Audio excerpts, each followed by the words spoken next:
And good afternoon, ladies and gentlemen. Welcome to Roberto Hernandez Stadium on the campus of the University of South Carolina Aiken for today's afternoon matchup between the Columbus State Cougars and the University of South Carolina Aiken Pacers. I'm Reeves Altman. Thank you so much for joining us here this afternoon. On the mound for the Pacers this afternoon is number 6, Hunter Stager. Stager is 0-3 on the year with a 7.47 ERA in 4 appearances.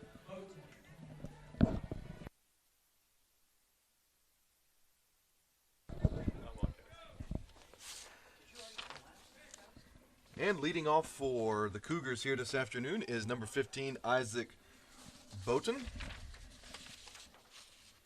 And Steger's first pitch is outside for ball 1.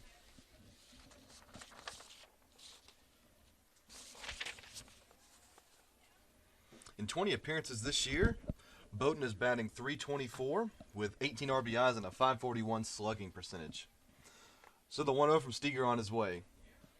Down the middle for strike 1.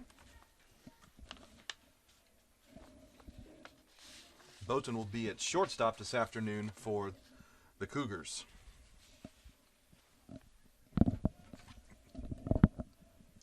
And the 1-1 on the way. Just missing outside for ball 2.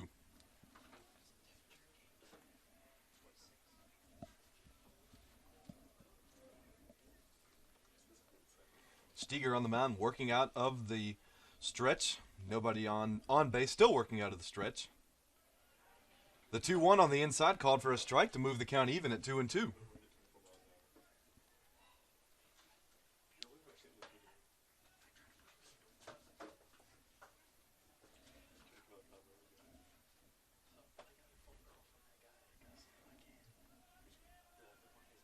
Count is even at 2-2, and the pitch from Steger is going to be popped up on the right side. The first baseman Blankenship giving chase right at the fence, and it is going to be pushed out of play by the wind. The wind will definitely be a factor here this afternoon as it is blowing pretty hard here on the playing surface. So 2-2 here to Boaten. No outs here in the top of the first between USC Aiken and Columbus State. USC Aiken comes into the game 8-10 with an even 4-4 record here at Roberto Hernandez Stadium. And Columbus State comes into the game with a 17-3 overall record and a 6-1 record on the road. And the 2-2 on the way. Missing outside, moving the count full at 3-2.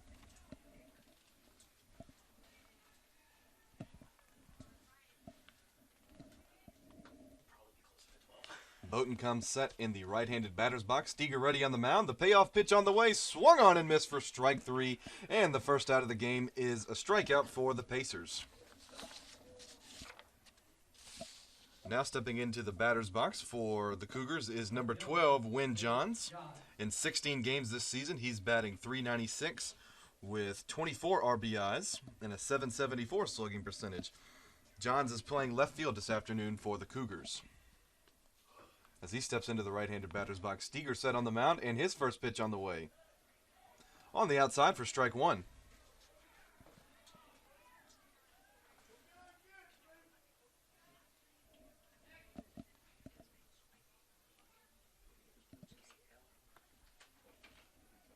Oh, and 1 the count with 1 out here, and the 0-1 on the way. Missing outside, moving the count to 1-1.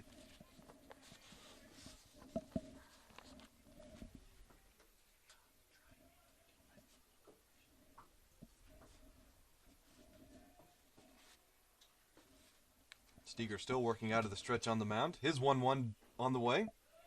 Breaking ball almost getting a piece of Johns in the batter's box, but snuck into the strike zone to move the count to 1-2.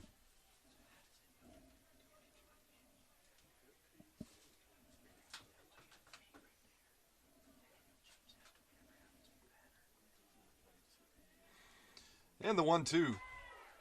Might have been fouled at the plate, but it was caught by the catcher for the second out. So 2 batters and 2 strikeouts on the afternoon for Steger.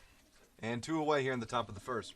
Bringing to the batter's box, number 19, Robert Brooks for the Cougars, batting .371 in 20 games this season. And a .714 slugging percentage with 36 RBIs. Brooks is the catcher this afternoon for the Cougars.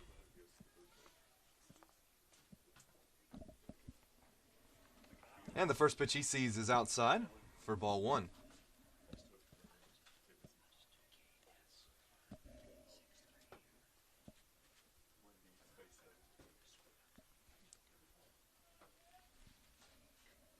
The 0-1 is also down and away, making it 2-0.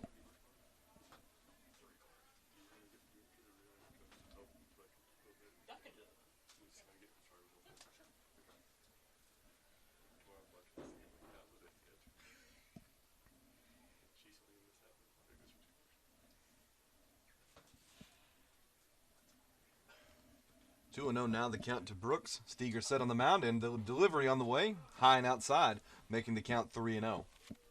3 balls, no strikes, 2 outs here in the top of the first. USC Aiken and Columbus State tied at 0.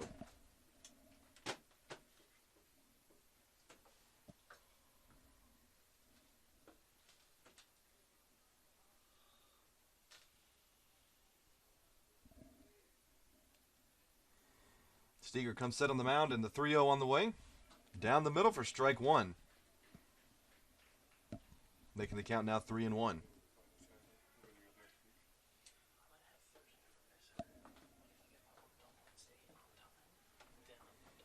3-1 now, the count to the catcher Brooks.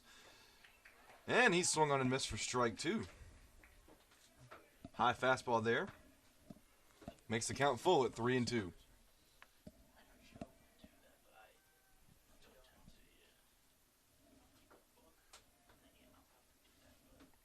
The count is pulled. The payoff pitch on the way. Called strike three on a breaking ball in the outside corner, and the side is retired. For the Cougars in the top half of the first, no runs on no hits and no men left on base. We'll go to the bottom of the first inning. Pacers coming to bat, tied at 0-0.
And welcome back, ladies and gentlemen, to Roberto Hernandez Stadium. USC Aiken coming to the plate. Leading off for the Pacers is the center fielder, number 8, Sean Mcquillen, batting .353 in 18 appearances this year with a .368 slugging percentage and 7 RBIs.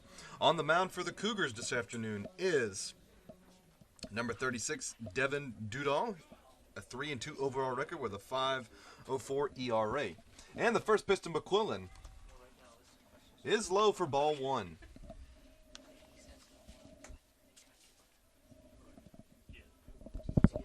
Pacers wearing their new white uniforms today, and the Cougars wearing red uniforms. The 0-1 to Mcquillen. Down the middle for strike one. 1-1 now the count.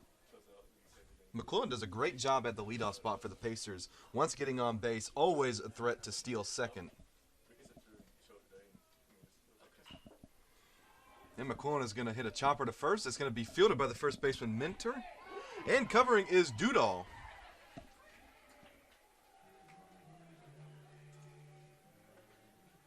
And I believe he missed the bag as Mcquillen is safe on first.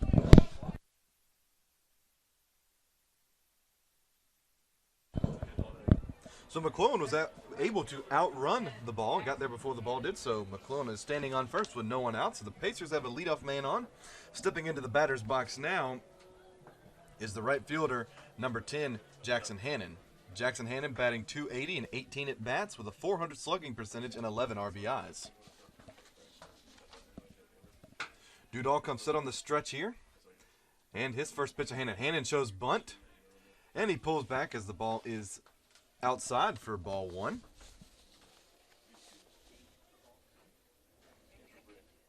And on the season at first base, Mcquillen is 6 for 8 in stolen bases. He leads the Pacers in that category, so he is definitely a threat to go. As Hannan might be in a sacrifice position here to try and move the runner into scoring position. And the 0-1 from Dudall is going to be a hit and run, and Hannan's going to hit it into left field for a base hit. Perfectly placed ball there from Hannan to get it through the third base and shortstop gap into left field. So the Pacers now have runners on first and second with nobody out. Bringing to the plate the second baseman, number 1, Jeff Sear. Sear batting .357 and 18 at-bats, 18 games played this year with a .471 slugging percentage and 5 RBIs. Sear is playing second base defensively for the Pacers this afternoon. As Dudall works out of the stretch for all 3 at-bats so far in the game, much like Stager for the Pacers. As Dudall set on the mound, the first pitch to Sear, an off-speed pitch missing high for ball 1. Bright and sunny now here at Roberto Hernandez Stadium, but the wind is blowing from left to right. As you can see, the American flag flying in center field.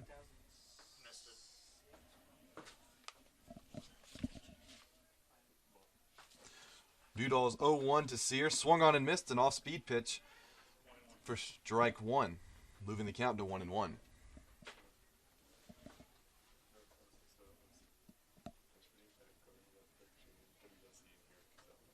As Sear gets the call from the dugout, both runners take their lead on base for the Pacers. Hannan currently not being held by the first baseman Minter at first. He's playing corners in, might be anticipating a bunt from Sear. Dudall checks the runner at second, and now the 1-1. Fastball. Sear checks the swing, but goes around, according to the home plate umpire, for strike 2.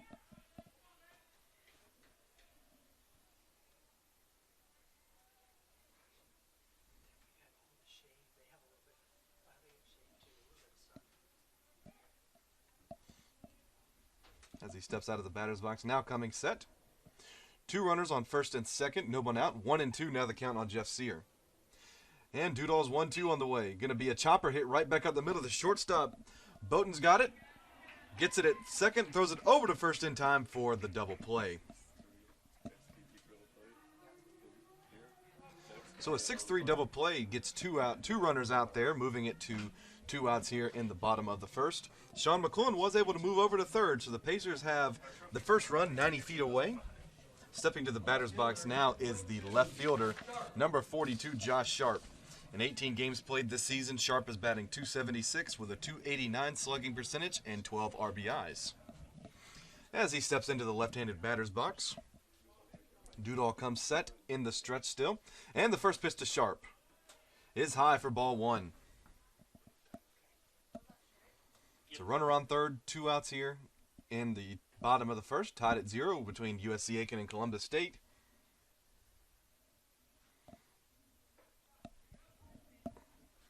And the second pitch to Sharp finds the strike zone.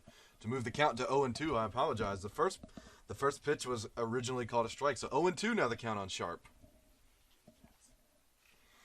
And Dudall's 0-2 on the way. An off-speed pitch just missing on the outside, moving the count to 1-2 as the ball gets away from the pitcher. But Boaten at the shortstop is there to back him up.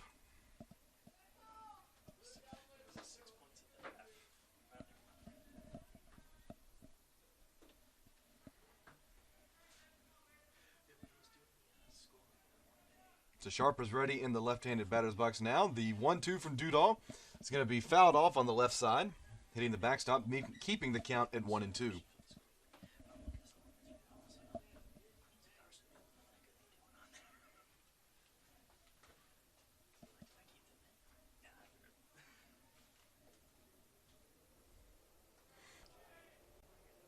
And the pitch to Sharp. An off-speed pitch he's able to foul off on the left side. Count is now 2-2. 2 balls, 2 strikes, 2 outs. Runner on third. In the bottom of the first for the Pacers. Sharp is set in the batter's box. Dudall on the mound. And the 2-2 on the way. Outside to move the count full at 3-2.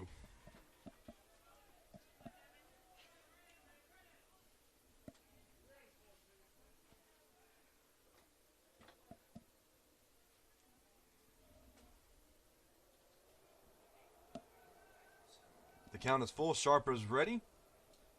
And the payoff pitch on the way. Called strike 3 on the outside corner, and the side is retired. For the Pacers, no runs on 2 hits and 1 man left on base. We will go to the top of the second inning. The Cougars coming to the plate, tied at 0-0.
And welcome back, ladies and gentlemen, to Roberto Hernandez Stadium. Top of the second inning, USC Aiken and Columbus State tied at 0.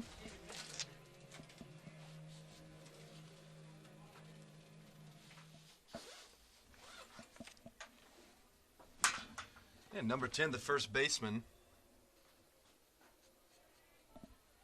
Stephen Minter, steps into the batter's box, batting .408 in 20 games this season with a .684 slugging percentage and 32 RBIs.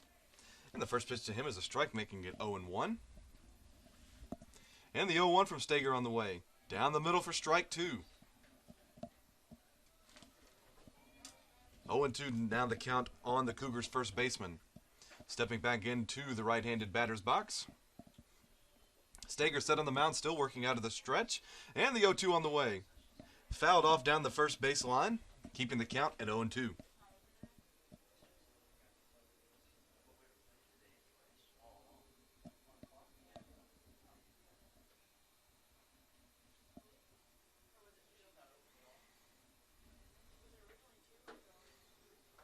Steger comes set on the mound now, and the 0-2 on the way. High and inside for ball 1.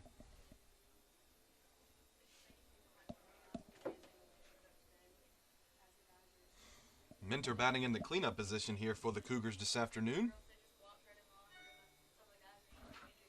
And he's faced with a 1-2. And Steger's pitch on the way. Swung on and missed for strike 3. The first out of the top of the second is a strikeout for Steger.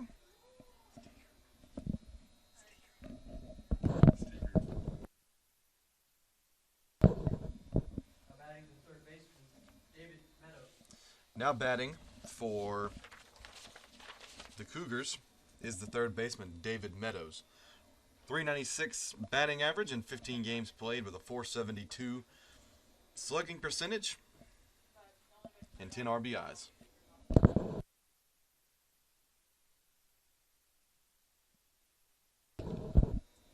And Steger comes set on the mound as he steps off, stepping off the rubber. 1 out here, 1-0 now the count. And the 1-0 is outside, pushing the count to 2-0. Meadows playing third base defensively for the Cougars this afternoon. 0-2 from Steger on the way. Down the middle for strike one. 2-1 the count, 1 out in the top of the second.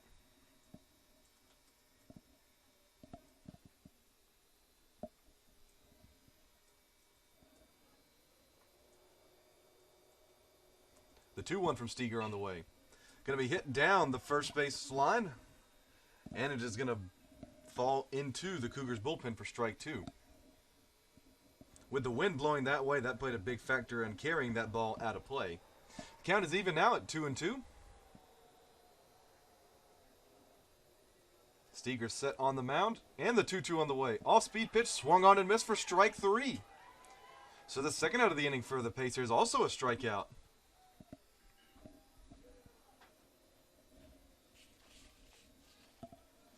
That'll bring up the sixth man in the lineup for the Cougars, number 18, Colby Brabston, batting .245 in 17 games with a .408 slugging percentage and 8 RBIs.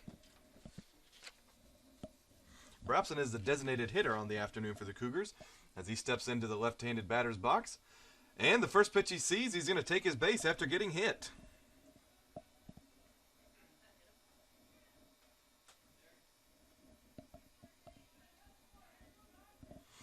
So he'll represent the Cougars' first base runner of the afternoon. Stepping into the batter's box is the right fielder. The right fielder for the Cougars, number 9, Derrick Wiley. And the first pitch he sees is swung on and missed for strike one. Wiley batting .316 this year for the Cougars in 20 appearances with a .553 slugging percentage and 19 RBIs. Steger set on the mound. And the 0-1 on the way. An off-speed pitch catching the outside corner for strike two. So 0-2 now the count on the right fielder Wiley. Brabston gets his lead at first. He's held by Blankenship over there. And the 0-2 on the way. Gets away from Mastalone, the catcher, and Brabston is going to take second base easily. So the Cougars have their first runner in scoring position now with 2 outs in the top of the second.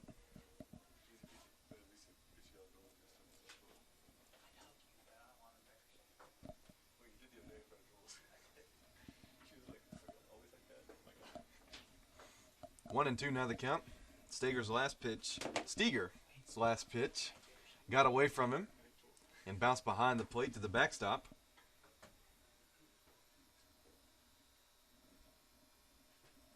As he takes a minute on the mound to collect himself, now coming set. And Steger's 1-2 on the way. Swung on and missed for strike three, and the side is retired. For the Cougars in the top of the second, no runs, no hits, 1 man left on base. USC Aiken coming to the plate in the bottom of the second inning with no score.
Welcome back, ladies and gentlemen. Bottom of the second inning, USC Aiken coming to bat. Leading off the inning for the Pacers is the designated hitter, number 21, Nick Tripp. Tripp batting .313 in 17 games this season for the Pacers, .438 slugging percentage, and 11 RBIs. And Dudall's first pitch to Tripp hits him, and he's going to take his base. Tried to get him high and inside, but got a little bit too far inside, and the first pitch of the inning, the Pacers already have a runner on first.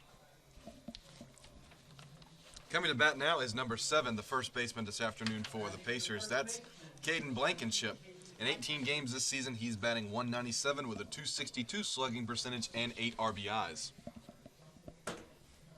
So even with runners not on base, Dudall is still working out of the stretch for the Cougars. And Blankenship shows bunt for the first pitch. And it's low and away for ball 1. The third baseman, number 7, Meadows, is charging up for the Cougars, anticipating a bunt now. As Tripp gets his lead and is held at first base. Blankenship bunts again. The third baseman for the Cougars charging up. And he pulls back, but it's going to catch the strike zone for the first strike of the at-bat.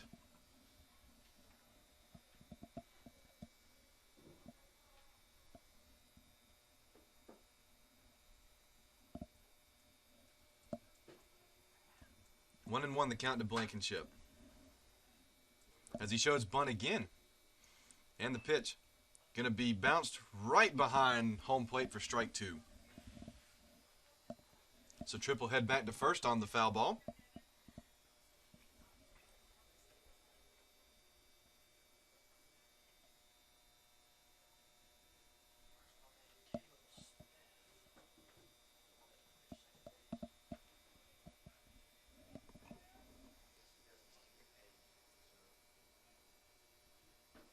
One and two now the count on Blankenship. Dudall comes set on the mound.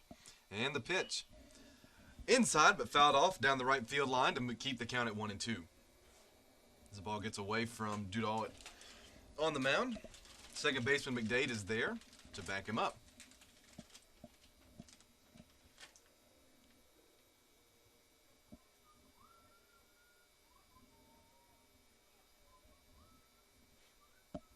Blankenship comes set in the batter's box. As he prepares to face the 1-2, off-speed pitch swung on and missed for strike 3. The first out of the inning as Blankenship goes down on strikes. That brings to the plate the catcher this afternoon for the Pacers, number 4, Marcus Mastalone. Batting .154 in 9 games this season and a .154 slugging percentage with 3 RBIs. He has a runner on first and 1 out here in the bottom of the second.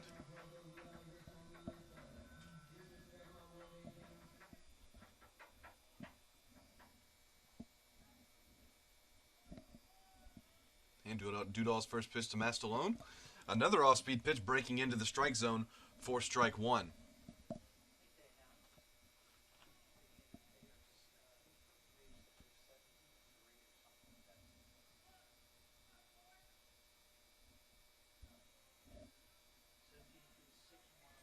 And the 0-1 to Mastalone. Before that, Tripp has checked it first, but he's back in time.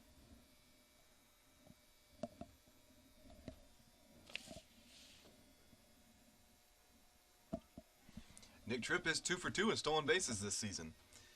And Mastalone's going to hit a line drive into right field for a base hit, just out of the reach of the second baseman, as Tripp is just back on second base in time.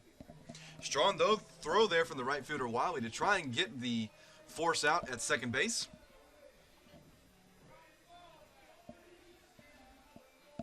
Tripp was really caught in no man's land there. It was a line drive right at the second baseman. Didn't want to get too far away from first in case he caught it, but also good hustle on the base path to be able to get into second in time.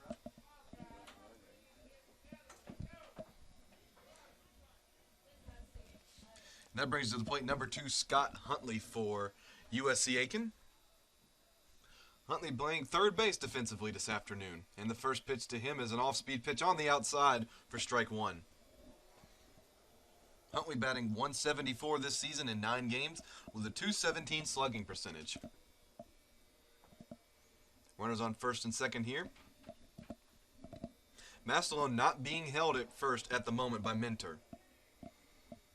And Dudall's 0-1. It's going to be hit into left field, and it is going to drop for a base hit.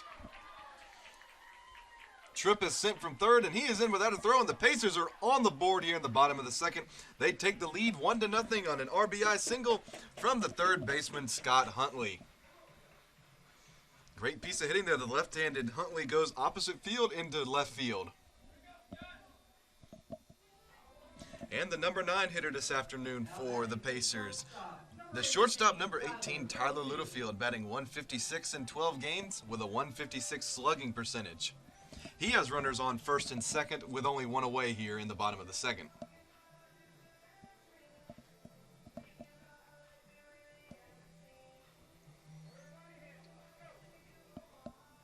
And he'll step in second. The first baseman playing back, not holding Huntley at first base. And the first pitch is going to be hit right back up the middle of the second baseman. He got it, tags second, throws it over to first in time for the 4-3 double play, and the side is retired.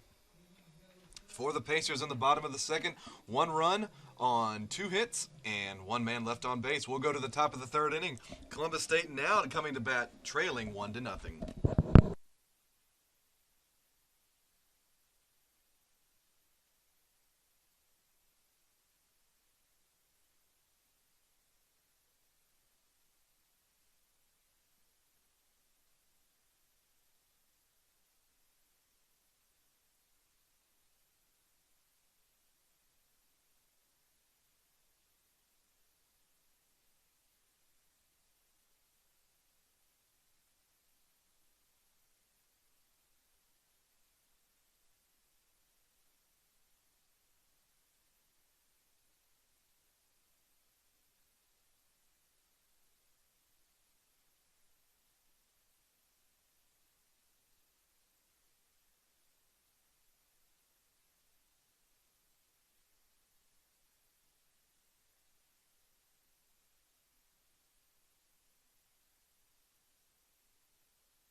Welcome back, ladies and gentlemen. Top of the third inning here between USC Aiken and Columbus State. The Pacers leading the Cougars 1-0.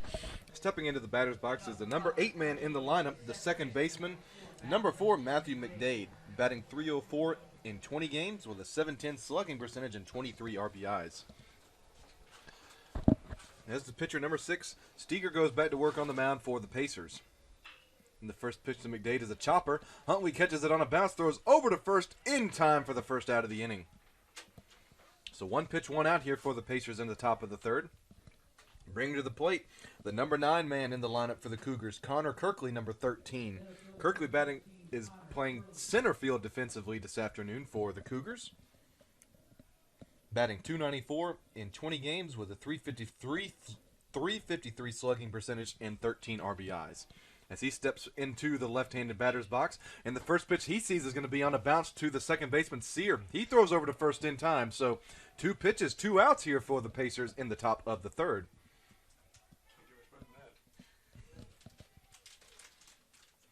Hard to argue with that on the mound for Steger.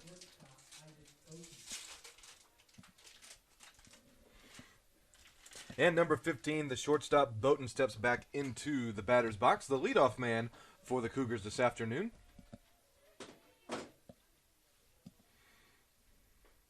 And the first pitch he sees is low and away for ball 1.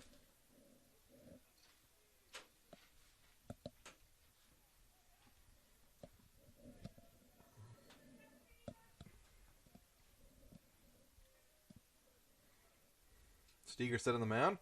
And the 1-0 hits Boaten. He's going to take his base at first. The second hit batsman this afternoon in the Cougars lineup.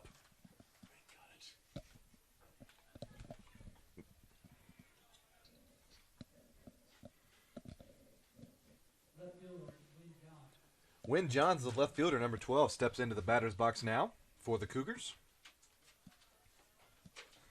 Runner on first. Blankenship is going to hold him.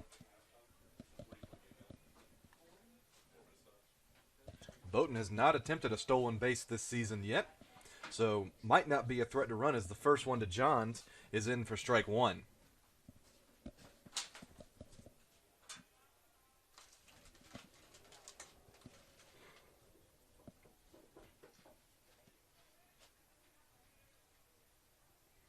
Steger ready on the mound. The 1-0 high now, 1-1.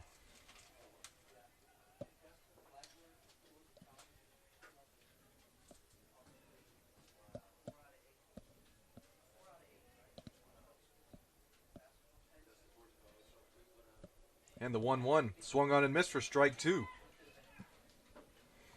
1 ball, 2 strikes, 2 outs here in the top of the third inning. Runner on first for the Cougars. Steger still working out of the stretch here for USC Aiken as he comes set on the mound, and the 1-2 on the way. Low and outside now, making the count even at 2-2.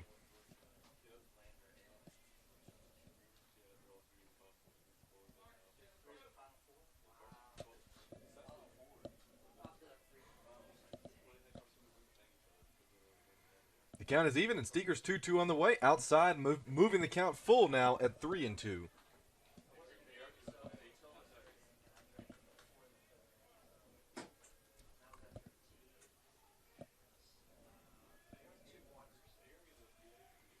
Count is full, the payoff pitch on the way, and it's outside for ball 4. So the Cougars now have runners on first and second with 2 outs. Bringing to the plate number 19, the catcher, Robert Brooks. Now batting the catcher, Robert Brooks.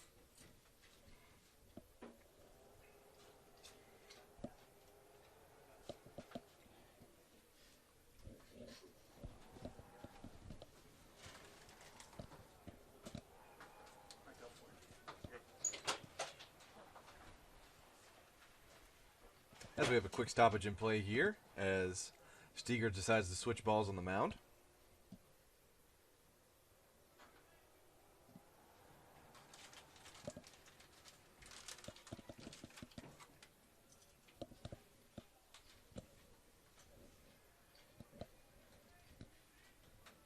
And Brooks now set in the batter's box. The first pitch from Steger.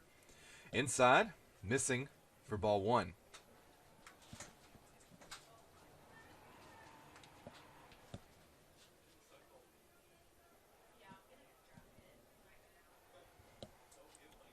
One 1-0 the count as the wind really starts to pick up here at Roberto Hernandez Stadium.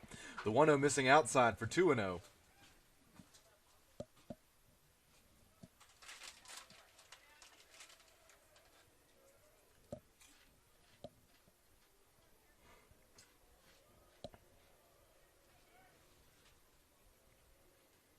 Steger set on the mound. The 2-0 is going to be hit right back to the pitcher. He's going to take a step off first, toss it over to Blankenship, and the side is retired. For the Cougars, no runs on no hits and 2 men left on base. USC Aiken's going to come to bat in the bottom of the third inning, leading 1-0.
And welcome back, ladies and gentlemen. The leadoff man back in the batter's box for the Pacers, number 8, Sean Mcquillen. As McQuillen's going to show bunt on his first pitch, but it falls in the strike zone for strike one. Dudall still on the mound now for the Cougars, working out of the stretch. McQuillen reached base on an infield single in the top of the first. And the 0-1 to him is on the outside corner for strike two, now moving the count to 0-2.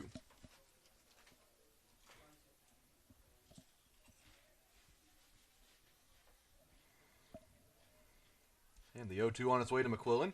He's going to hit a line drive down the right field line, foul, to keep the count at 0-2.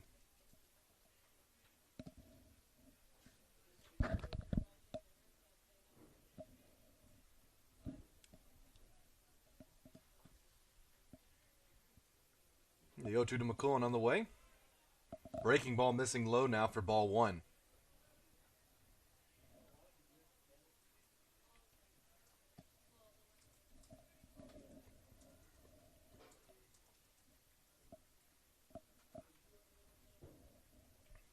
1-2 now the count. Another off-speed pitch called strike three for the first out, as McQuillen goes down on strikes for the first out of the inning.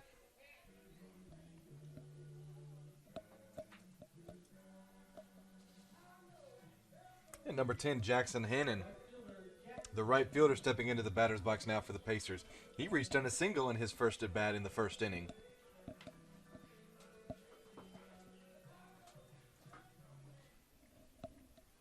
Dudall comes set in the stretch now, and his first pitch to Hannan is down the middle for strike one.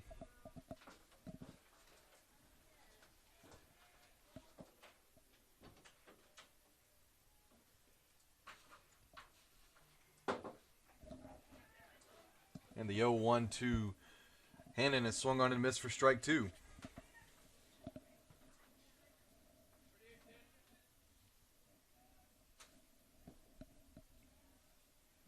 The 0-2 to Hannan. Just getting out of the way on the high and inside.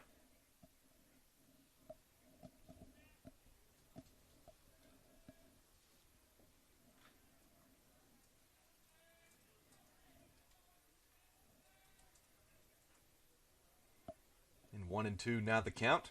Hannan set. It's going to be a ground ball to the shortstop Boaten.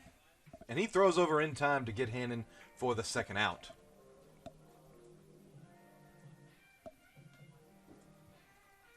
And number 1, Jeff Sear, the second baseman, now coming to the plate for the Pacers here with 2 outs in the bottom of the third.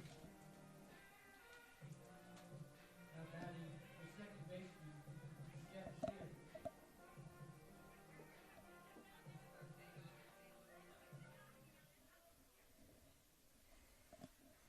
Sear. Dudall set on the mound, and the first pitch to Sear is outside for ball one.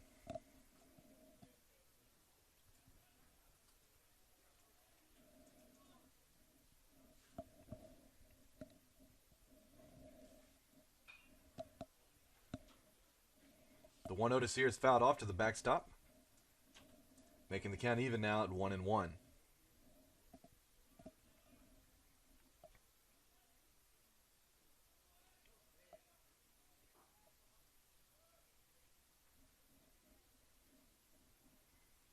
And the 1-1 now.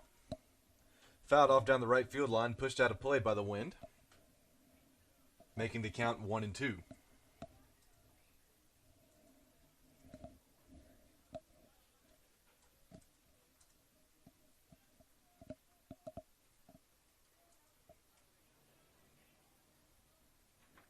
One and two now the count on to Sear, and he's swung on and missed for strike three, and the side is retired. For USC Aiken, no runs on no hits and no men left on base. We go to the fourth inning. Columbus State coming to the plate, trailing 1-0.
And welcome back, ladies and gentlemen. Top of the fourth inning, USC Aiken leads Columbus State 1-0.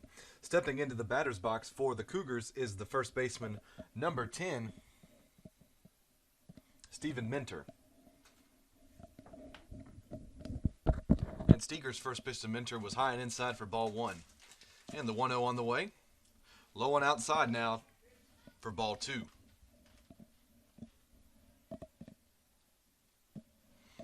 Minter a threat at the plate with 32 RBIs and 5 home runs on the year. And the 2-0. Missing high and outside now. It's making the count 3-0.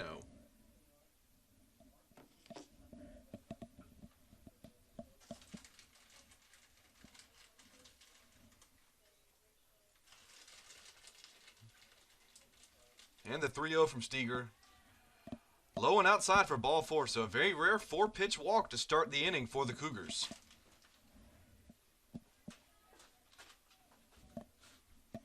That brings to the plate number 7, the third baseman, David Meadows. And Minter, a big presence at first base, has 7 stolen bases on 8 attempts this year.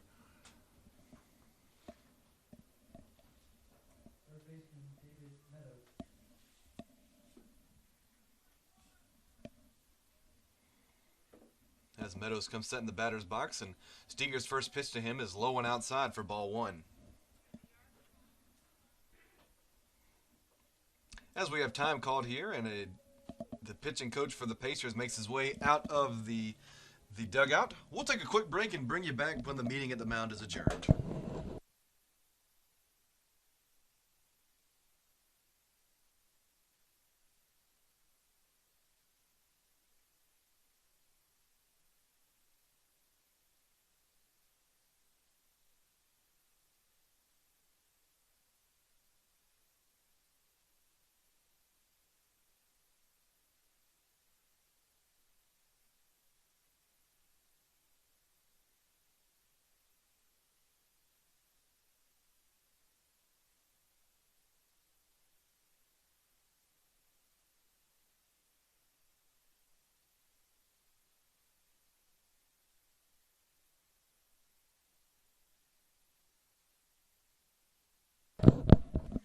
And welcome back, ladies and gentlemen, as the pitching coach for the Patriots makes his way back to the dugout. Top of the fourth here, USC Aiken leads Columbus State by a score of 1-0. Runner on first here for the Cougars with nobody out. As Meadows set in the batter's box, and the 1-0 hits him, and he's going to take his base. And that's now Steger's third hits batsman on the afternoon.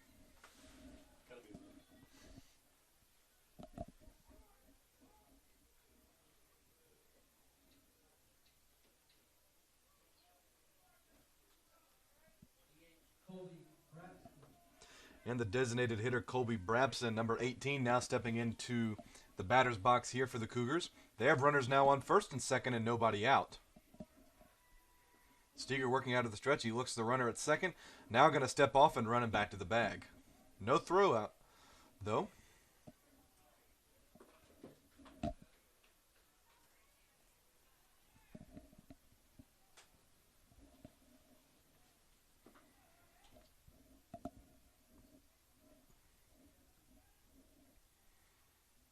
And he's set on the mound in the first pitch. Inside again. Almost getting a piece of Brabston for 1-0.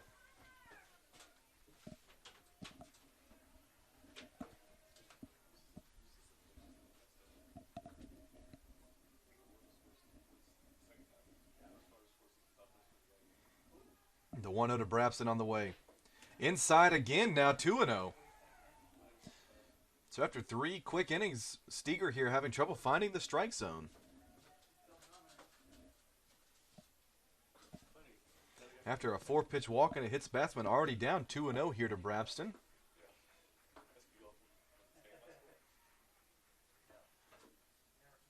And Steger's 2-0 on the way. Called strike one.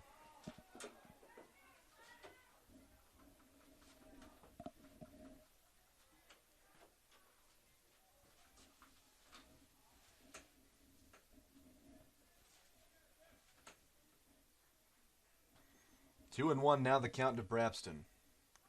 And he's going to check the runner at second. He's back in time.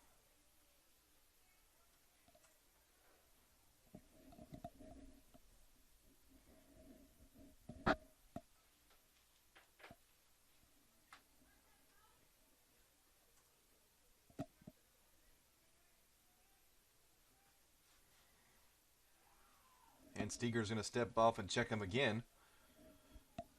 Looking him back without a throw. Count remains 2-1 on the designated hitter Brabston. And Meadows, the runner at first, not being held right now. First baseman Blankenship playing in for the Pacers. The 2-1 on the way. Missing on the inside, now the count at 3-1.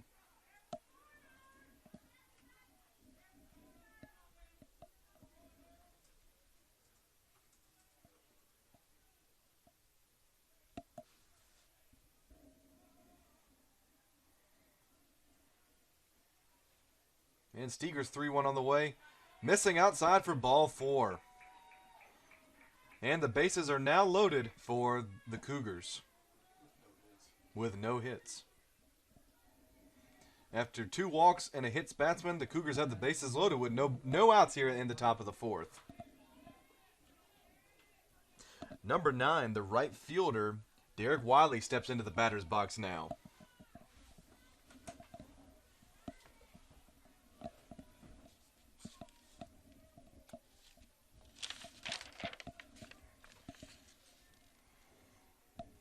Steger set on the mound in the first pitch. Called strike 1 on the outside corner.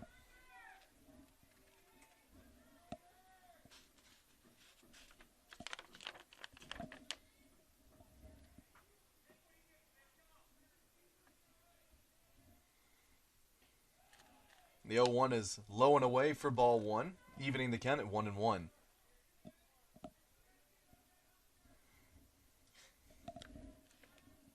Sear and Littlefield playing deep in the middle infield, as are the corners here for the Pacers.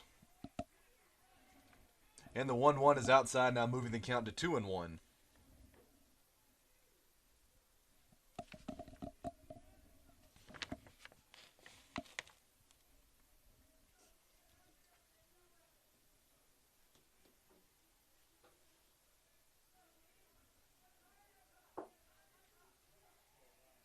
The 2-1 from Steger on the way. On the inside, called strike 2.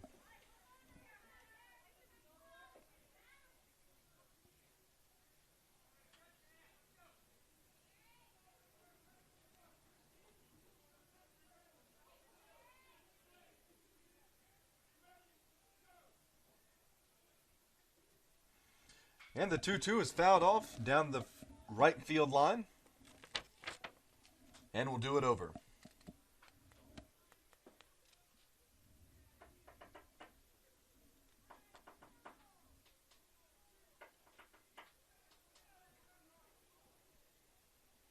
The count is even. The 2-2 on the way. Gets away from the catcher Mastalone, but he is able to get it in time.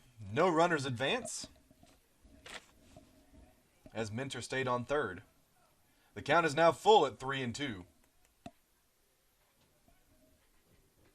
So the base is loaded. 3-2 the count. Runners will be moving on the pitch.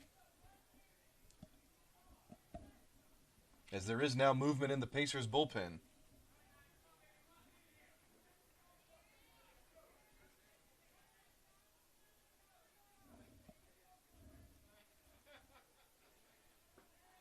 Three and two the count. And Steger's payoff pitch is fouled off out of play, and we'll do it over.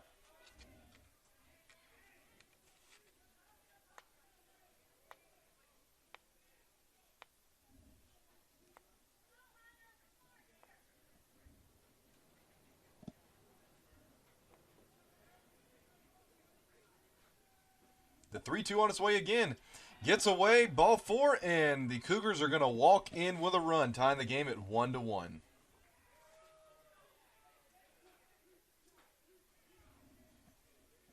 And that's Steger's third walk on the inning, and the bases remain loaded with nobody out. Now batting the second baseman, Mcdade.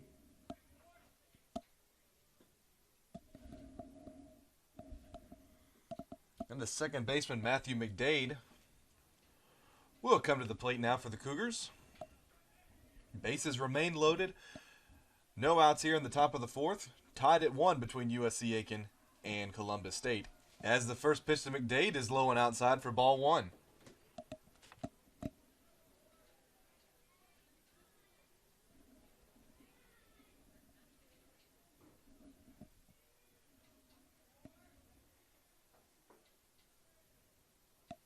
The 1-0 from Steger is low and outside again, making the count 2-0.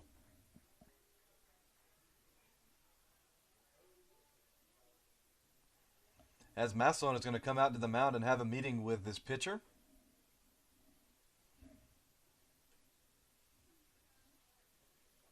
Two and 0 the count to Mcdade, the second baseman for the Cougars. Bases loaded, no one out here. Top of the fourth.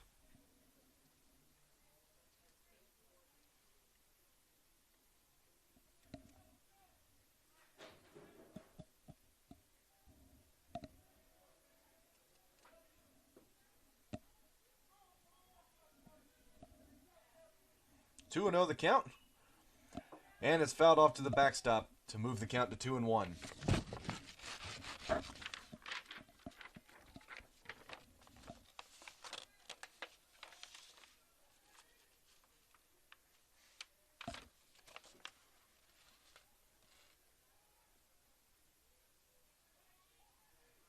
Two and 1 now the count.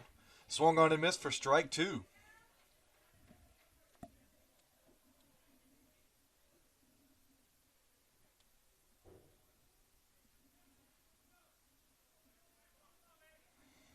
Two and 2 the count. And Steger's 2-2 is swung on and missed for strike 3.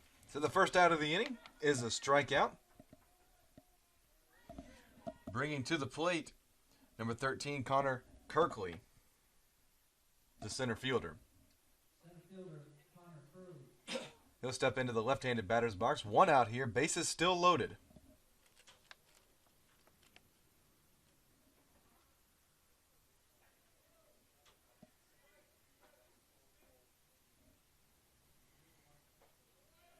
And the first pitch he sees is on the outside corner for strike 1.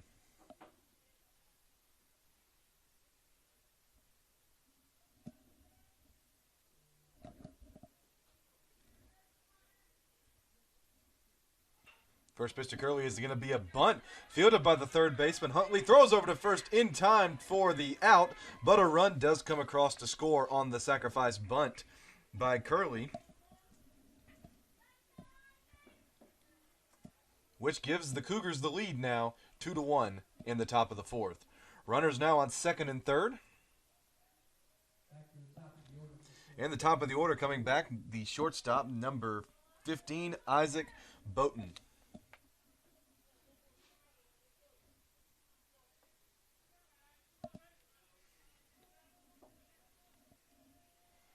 Steger set on the mound, and his first pitch is going to be swung on and fouled back to the backstop for strike 1.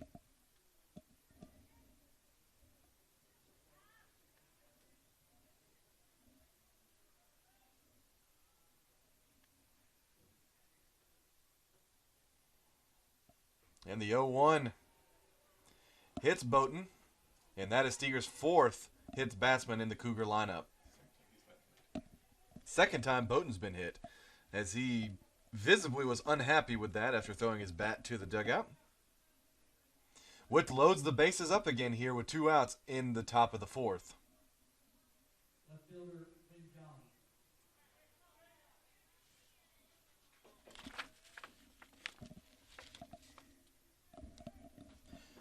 And the left fielder, Win John, steps into the batter's box now.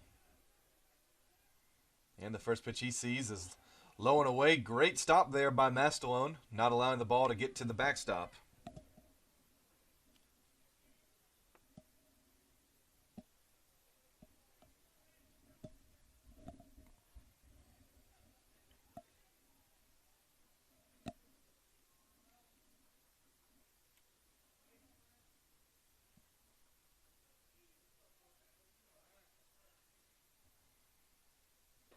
The 1-0 low and away again now, 2-0.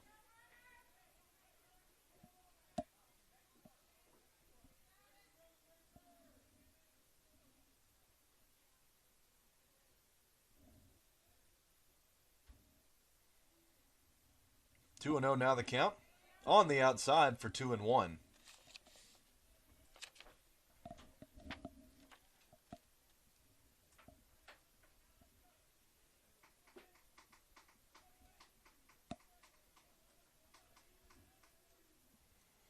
The 2-1 from Steger. Swung on and missed for strike 2.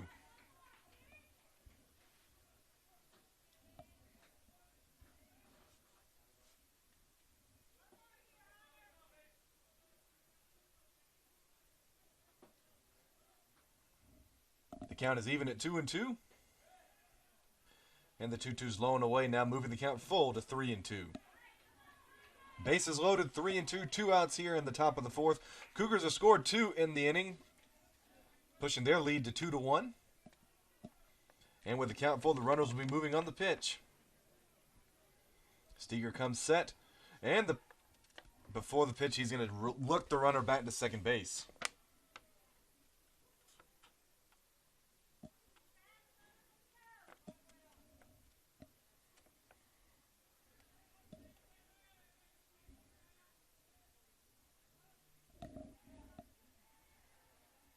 Count is full, and the payoff pitch on the way is fouled off to the backstop. We'll do it over.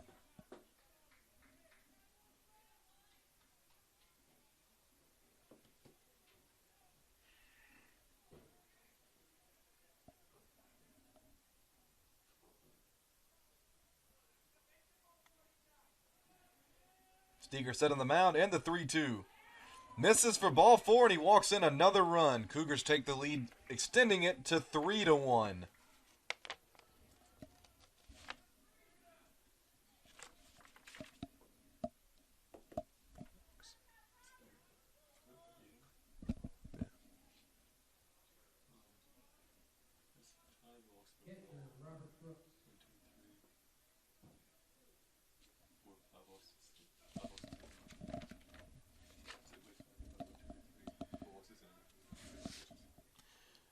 Number 19, Robert Brooks, now stepping into the batter's box. 2 outs here, bases still loaded. Cougars lead the Pacers now 3-1. And the first pitch from Steger. Off-speed pitch high for ball 1.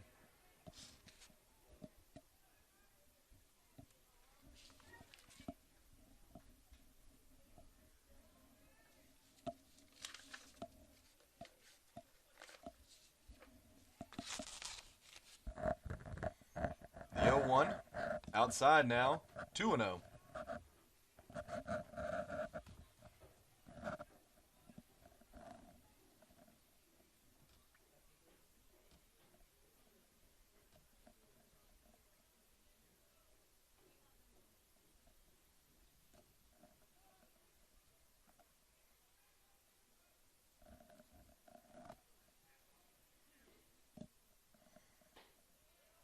And the 2-0 down the middle for strike 1.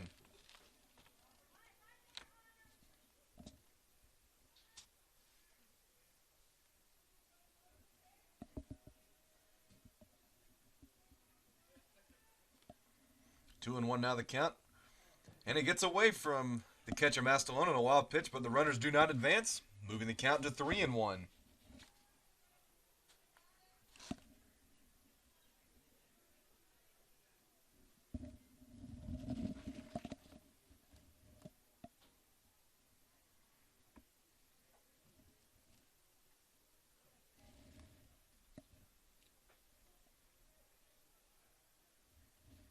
The 3-1 on the inside, ball 4, and another run is going to be walked home.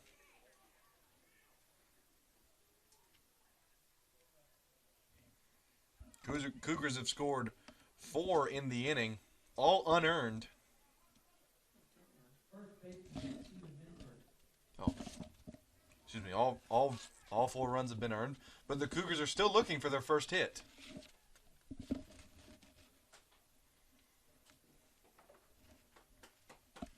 As Coach Holder makes his way out of the Pacers dugout, we might have a call to the bullpen here. As it appears we do, we will take a quick break and bring you back with the new information on the pitcher once he gets his warm-up reps in. Cougars leading 4-1 here in the top of the 4th. Still have the bases loaded with 2 outs.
And welcome back, ladies and gentlemen.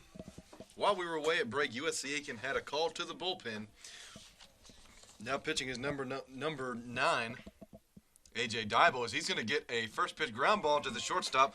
Littlefield's got it, flips over to Sear for the force, and the side is retired. For the Cougars, in the top of the 4th inning, 4 runs on no hits. Yes, you heard that right, no hits, and 2 men left on base. USC Aiken coming to the plate now, trailing by 3, down 4-1.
Welcome back, ladies and gentlemen. USC Aiken coming to the plate now in the bottom of the 4th inning, down 4-1 after the Cougars put up 4 in the top of the 4th. Stepping to the plate is the left fielder, number 42, Josh Sharp. And the first pitch he sees is an off-speed pitch that misses high for ball 1. Dudall still on the mound for the Cougars. And the 1-0 to Sharp. Outside now, 2-0.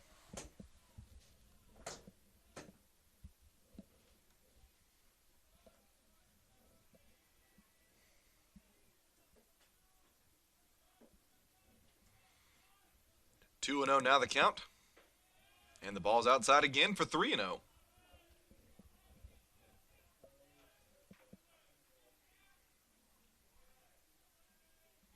It's 3-0 now the count on the left fielder Sharp.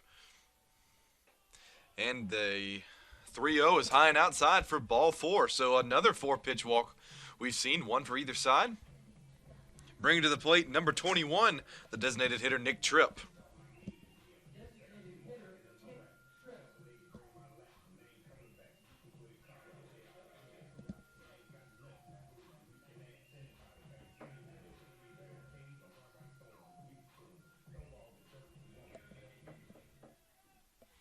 Tripp comes set, runner on first. Sharp is being held by Mentor.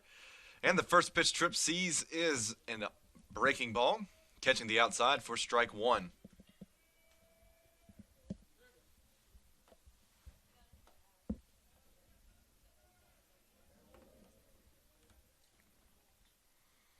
And the 1-0 from Dudall. Down the middle for strike 2.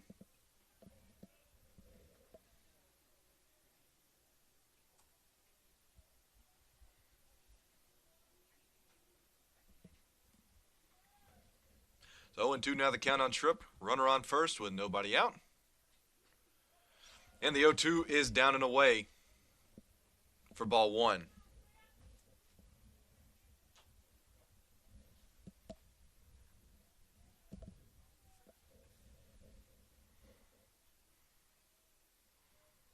One and 2 now on Tripp. Off-speed pitch called, strike 3.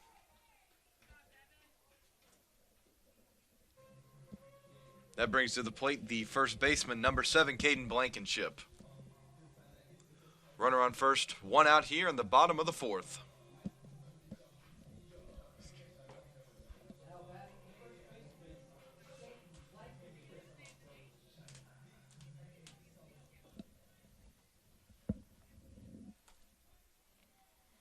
Dude all set on the mound, working out of the stretch. And the first pitch to Blankenship is a strike.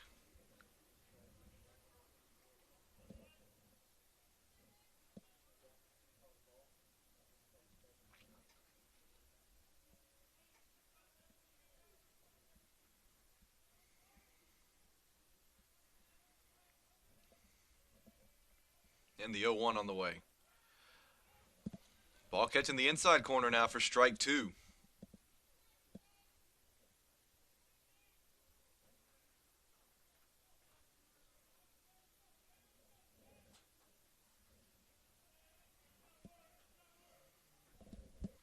And the 0-2 on the way.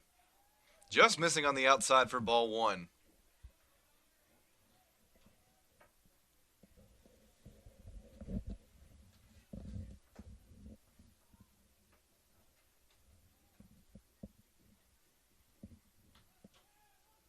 Sharp gets his lead at first, being held by the first baseman Minter. And the 1-2. Missing as Sharp takes off for second. And he is caught.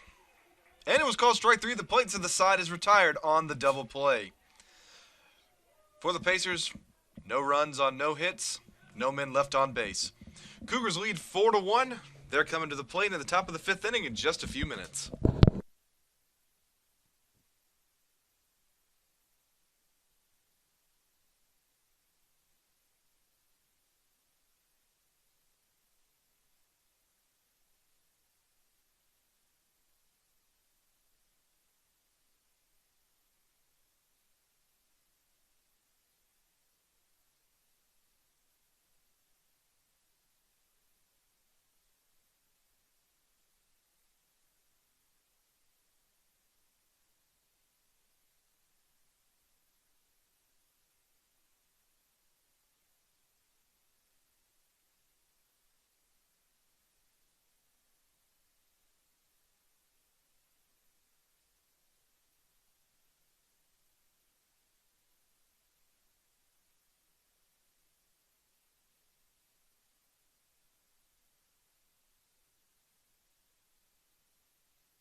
And welcome back, ladies and gentlemen, to the top of the 5th inning. Leading off for the Cougars is number 7, the third baseman, David Meadows. On the mound for the Pacers is still A.J. Dibble, number 9. Didn't get a chance to introduce him earlier because he threw one pitch and the side was retired. But Dibble is 0-0 on the year in 5 appearances with 7.1 innings pitched, giving up 9 hits. 9 hits and 6 strikeouts. And the first pitch to Meadows was a ball. And the second was going to be hit into center field. Mcquillen is there under it, and he makes the play for the first out.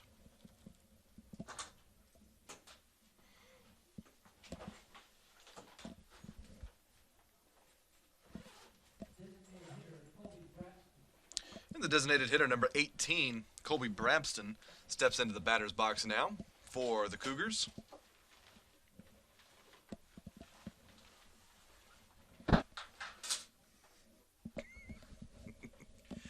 Dibble working out of the stretch. And the first pitch to Brabston is a strike to move the count to 0-1.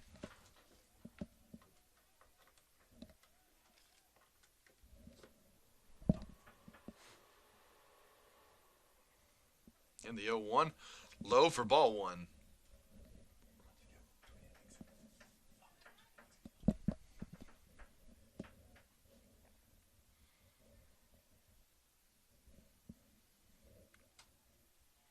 One and one now the count. And on the way, going to be a chopper down the right field line. Picked up by the Cougars' first base coach for strike 2.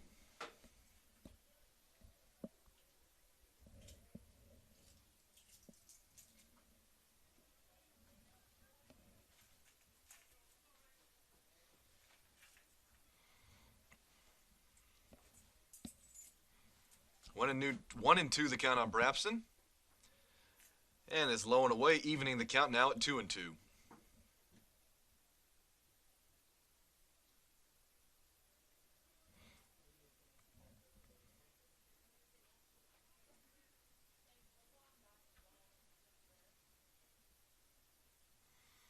2-2 on the way. Missing low, moving the count even now to 3-2.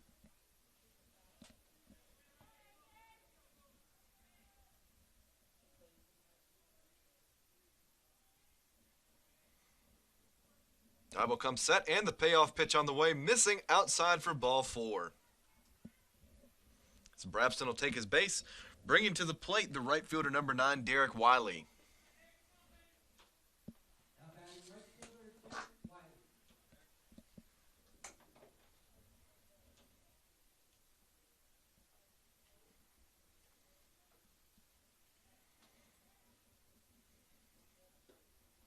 And the first pitch Wiley sees is low and away for ball 1.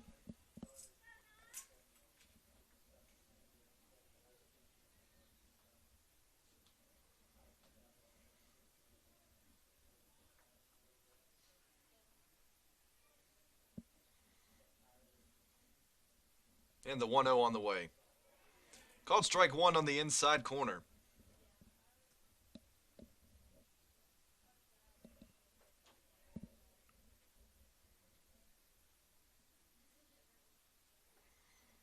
Wiley ready now in the right-handed batter's box.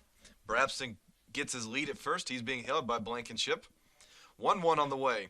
Going to be a chopper hit on the right side. Huntley's got it. He throws over to second and is a force out at second base. Not in time over at first. So Wiley bounces into the fielder's choice. But the Pacers do get the force out at second for the second out of the inning. That'll bring to the plate number 4, the second baseman, Matthew Mcdade.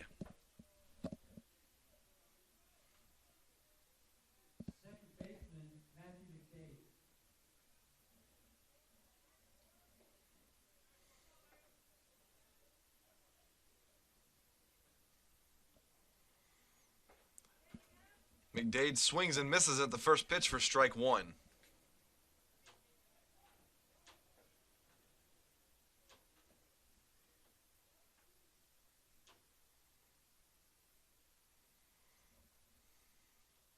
And Dible's 0-1 is low now for 1-1.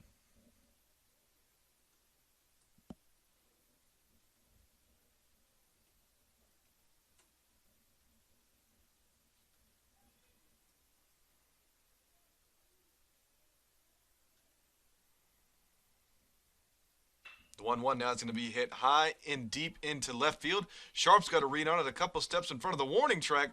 He stumbles but makes the catch to retire the side. For the Cougars in the top of the 5th, no runs, no hits, one man left on base. We'll go to the bottom of the 5th inning. USC Aiken coming to bat, trailing 4-1.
And welcome back, ladies and gentlemen. USC Aiken batting now, trailing 4-1 to Columbus State. Leading off the inning for the Pacers is the catcher, number 4, Marcus Mastalone, as he swings at the first pitch he sees and fouls it off the backstop for strike 1. Dudall still on the mound, working for the Cougars here. Working out of the stretch, has yet to go out of the windup in any at-bats so far this afternoon. And the 0-1 to Mastalone is high and inside for ball 1.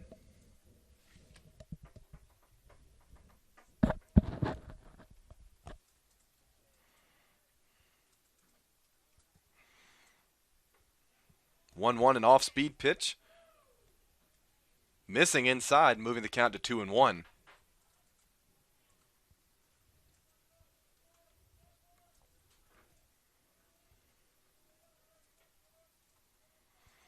The 2-1 to Mastalone. Going to hit a chopper down the third base line. Meadows has got it. Going to throw over to first. Not in time as Mastalone beats out to throw. Great play there by Meadows, charging. Just missing by a step. So another hit here for the Pacers, bringing to the plate their third baseman, number 2. That's Scott Huntley. Huntley has the lone RBI in the afternoon for the Pacers after a base hit into left field, scoring in the bottom of the second inning.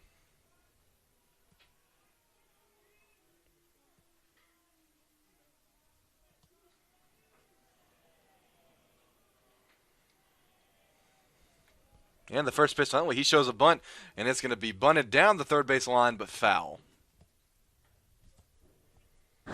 Made solid contact on that. Luckily, it got out of bounds as it was a one-hopper right to the third baseman, Meadows.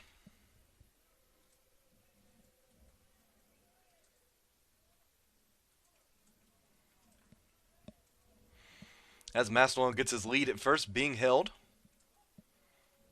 The 0-1 to Huntley. Outside. Might have been a pitch out there as Mastalone gets back to first without a throw.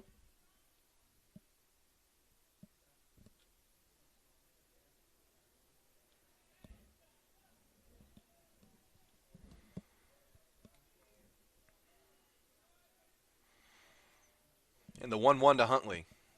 Missing outside now, 2-1 the count.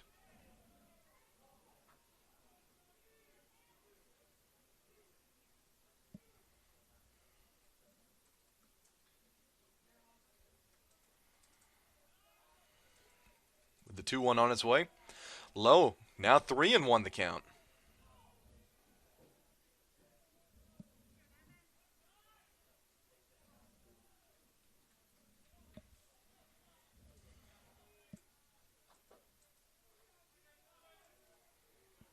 It's a 3-1 now the count.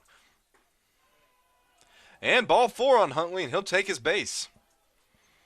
And the Pacers have runners on first and second here with nobody out. Bringing to the plate the shortstop, number 18, Tyler Littlefield. As the catcher, Brooks, makes his way out to the mound to speak with the pitcher, Dudall.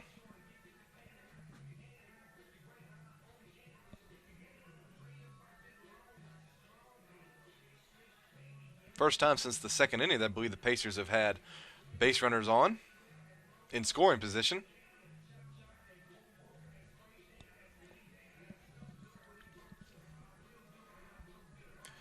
Wind continuing to blow from left to right here at Roberto Hernandez Stadium. Definitely been a factor here this afternoon. So Littlefield comes set in the batter's box. Dudall set on the mound. Littlefield shows bunt. The first baseman, Minter, coming up now as he pulls back as the ball's low for 1-0.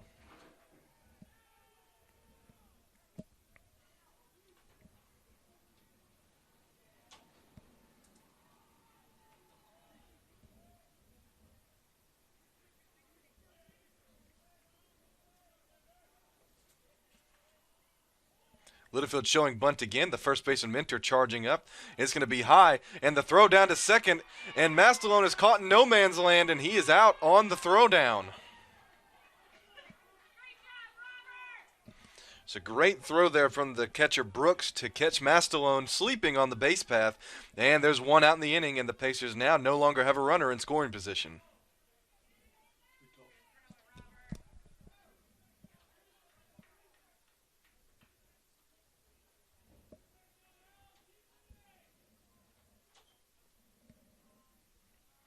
2-0 now the count to Tyler Littlefield. And the 2-0 catches the strike zone for strike one.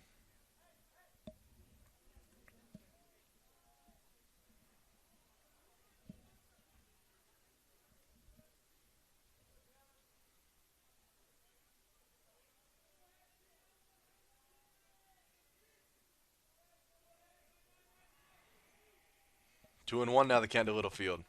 The 2-1 on the outside. Now 2-2 the count even.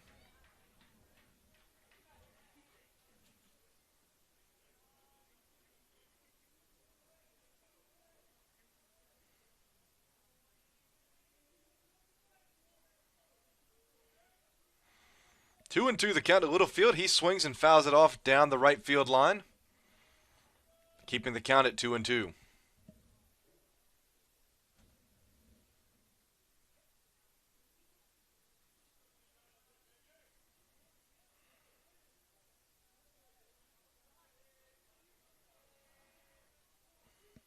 Littlefield ready.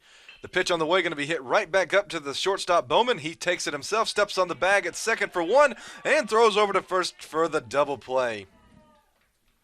So the 6-3 double play ends the Pacers' threat. After a promising start to the inning, the Pacers fail to capitalize after some base running errors and a double play. The Cougars will come to bat in the top of the sixth inning, still looking for their first hit, leading 4-1.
Welcome back, ladies and gentlemen. Top of the sixth inning. Columbus State leading USC Aiken 4-1 here.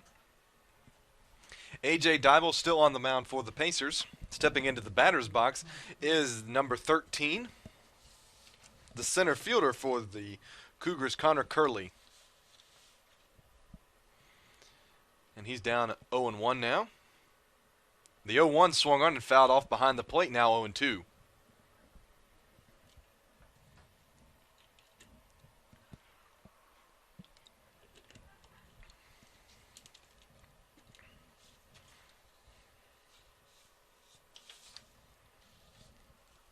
Oh, 0-2 now the count to Curley.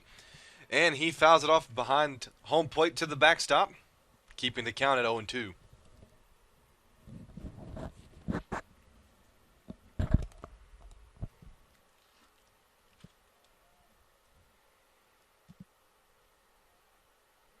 And the 0-2 on the way. He's going to lay down a bunt.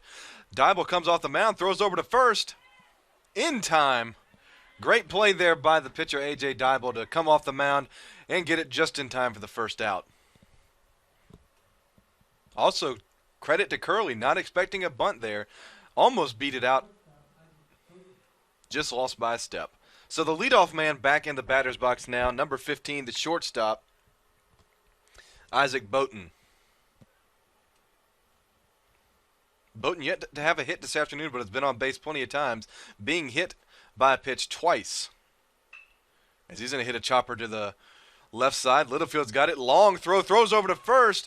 In time. Great stretch there by the first baseman, Blankenship. Also great long throw there by Littlefield for the second out. And the left fielder, number 12, that's Wynn Johns, steps into the batter's box for the Cougars with 2 outs here in the top of the 6th.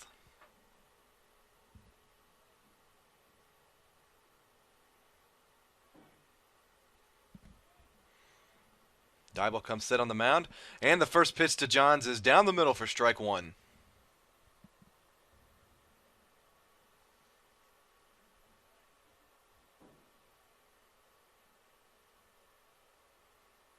The 0-1 on the way. Going to be hit through, just getting past the diving Littlefield at shortstop, and that, ladies and gentlemen, is the Cougars' first hit of the afternoon. After putting up 4 runs in the 6th inning, they get their first hit with 2 outs. So Johns reached his first safely, bringing to the plate the catcher, number 19, that's Robert Brooks. The catcher, Robert Brooks.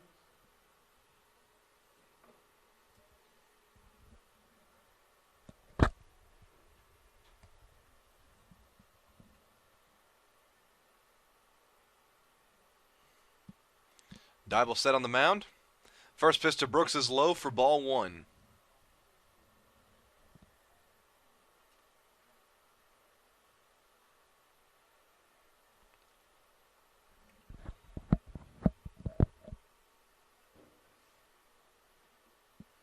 And the 1-0 is going to be a chopper. Hit to the third baseman, Huntley. He's deep on the infield. Throws over to first. A wild throw, but Blankenship is able to apply the tag before he reaches first to retire the side. For the Cougars, no runs on 1 hit and 1 man left on base. USC Aiken trails 4-1 in the bottom of the 6th, and they're coming to bat in just a few minutes.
Welcome back, ladies and gentlemen. Bottom of the 6th inning here at Roberto Hernandez Stadium. USC Aiken trailing Columbus State by a score of 4-1. Leadoff man back in the batter's box for the Pacers, number 8, Sean Mcquillen. As the first pitch he sees, tries to lay down a bunt, but pulls back in time for ball 1. Dudall still working on the mound for the Cougars, but there is action in the bullpen for the first time this afternoon. And the 1-0 to Mcquillen. Off-speed pitch missing outside again, now 2-0.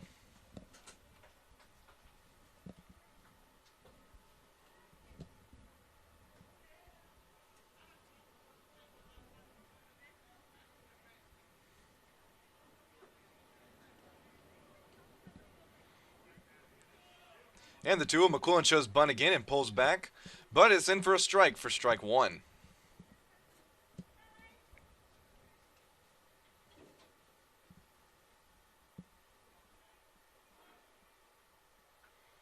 It's a 2-1 the count on Mcquillen. And the 2-1 on the outside corner evens the count at 2-2.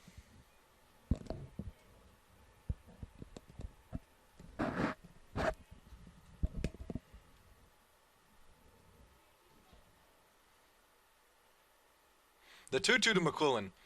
Missing outside now, making the count full at 3-2.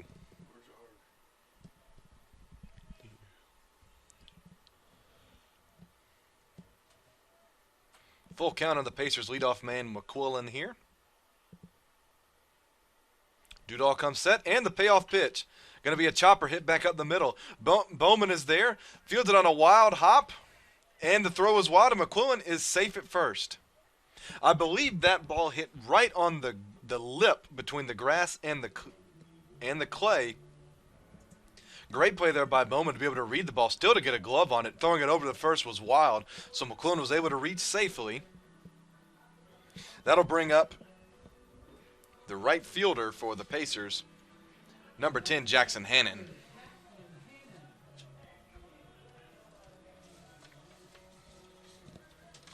As I said earlier in the inning, after reaching base, Mcquillen is a threat to steal on the base path, being 6 for 8 with stolen bases this season. As Hannan's ready in the batter's box. And he's going to swing on the first pitch and hit it down the right field line, a pop-up, giving chases the right fielder, Wiley, but the wind is going to push it out of play into the Cougars' bullpen.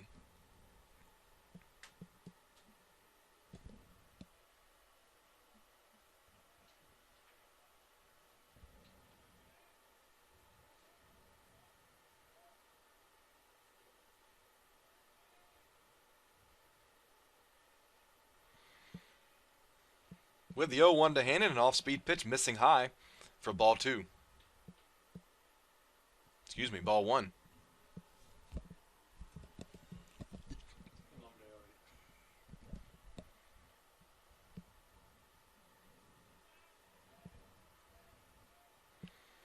One and one the count on Hannan.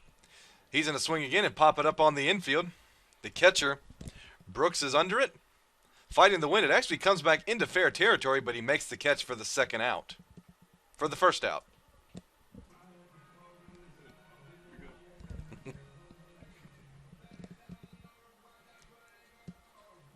Second baseman Jeff Sear now stepping into the batter's box for the Pacers. One out here, runner on first in the bottom of the 6th inning. Pacers trail the Cougars 4-1.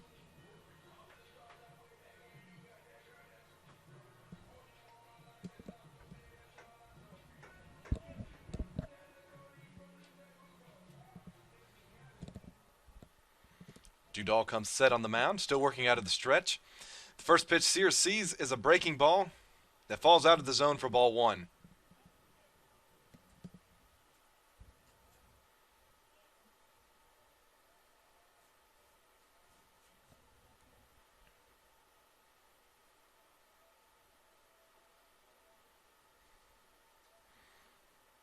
The 1-0 to Sear on the way. Inside, he swings and fouls it off the backstop for strike 1. Very inside pitch. I believe Sear would hit it off the handle.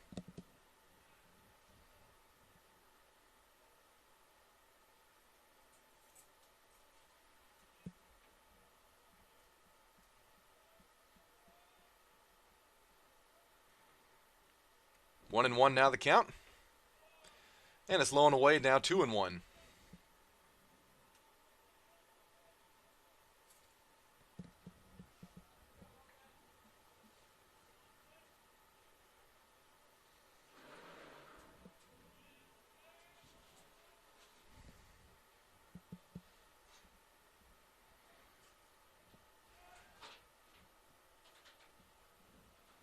And Dudall checked Mcquillen at first. He's back in time.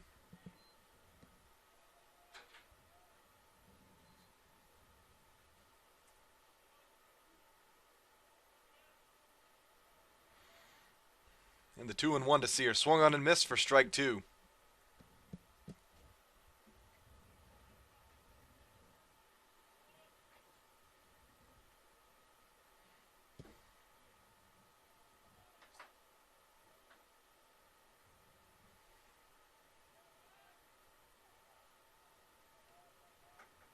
Count even at 2-2 here. Dudall set on the mound.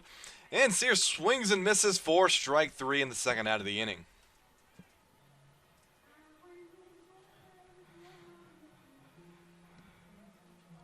Now the left fielder, number 42, Josh Sharp, steps into the left-handed batter's box for the Pacers with 2 outs here in the bottom of the 6th.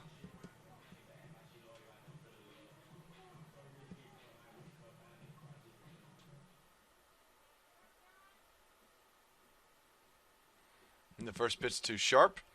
Breaking ball, catching the zone for strike 1.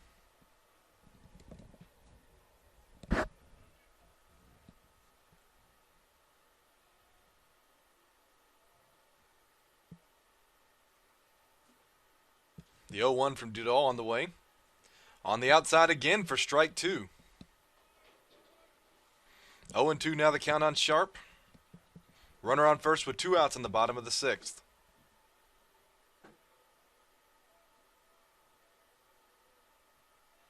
And the 0-2 outside. 1-2 now the count to the left fielder Sharp.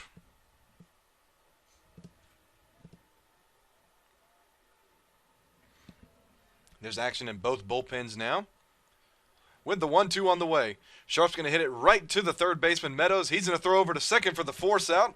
Mcdade is there, and the side is retired. We've played 6 full innings. Columbus State leads USC Aiken by a score of 4-1. We'll take a quick break and bring you back for the top of the 7th inning. The Cougars lead the Pacers by a score of 4-1.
Welcome back, ladies and gentlemen, to the top of the 7th inning. Columbus State coming to bat, leading USC Aiken 4-1.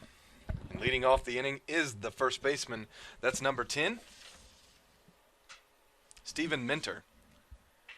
And A.J. Dival still on the mound for the Pacers as Littlefield's going to play the first pitch on a hop, throw it over to first in time for the first out. Great play there by the shortstop Littlefield to throw on the run over to Blankenship.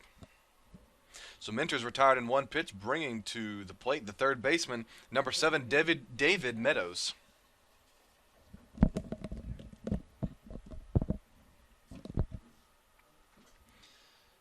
Number 9, Diebel comes set on the mound. As Meadows shows bunt, pulls back, and the ball gets away from Mastalone behind the plate for ball 1.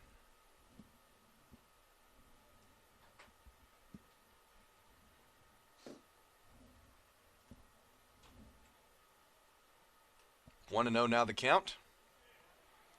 And the 1-0 down the middle for strike 1.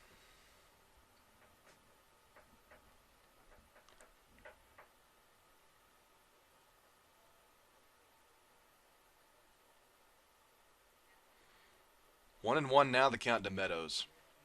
And the 1-1 on the outside corner called strike 2.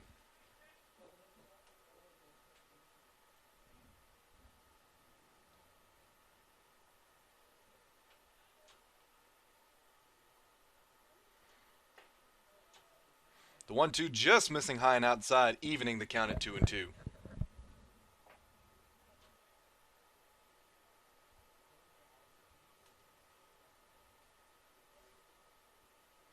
As Dybel set on the mound, the 2-2 gets away from Mastalone behind the plate, making the count full now 3-2.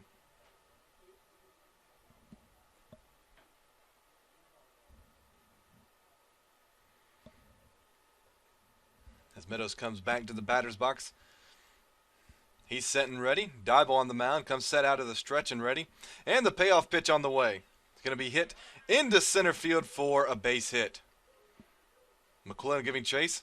He makes a big turnaround first, but is able to get back, not wanting to test the outfielders. And that'll be the second hit on the afternoon here for the Cougars. Bringing to the plate number 18, the designated hitter, Colby Brabston.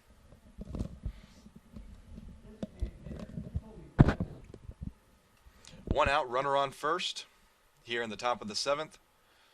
Columbus State leads USC Aiken 4-1.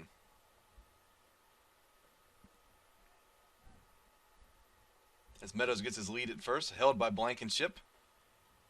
And the first pitch to Brabston is outside for ball 1.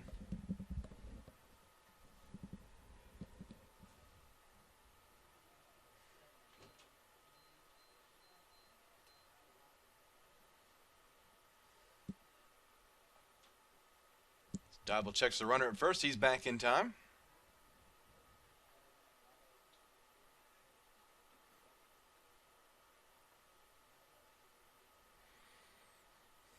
So we have time called on the field. Now play is resumed. The 1-0 on the way. Low now 2-0.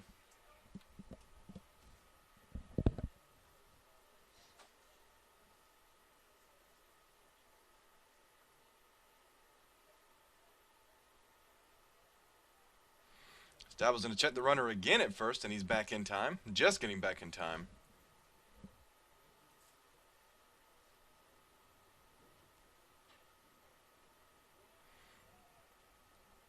Wind continues to blow here across the field from left to right. And Dybel checks Meadows again at first, back in time.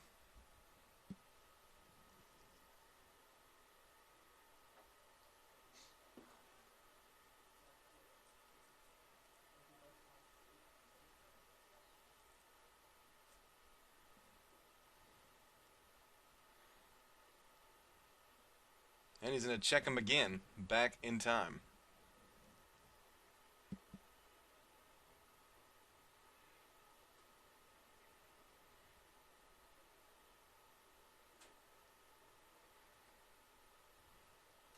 Two and 0 the count.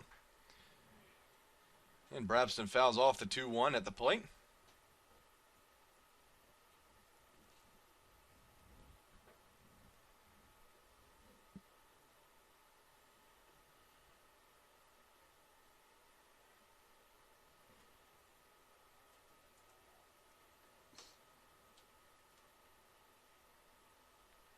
The 2-1 from Dybel. Called strike 2 on the outside corner, evening the count now at 2-2 with 1 out.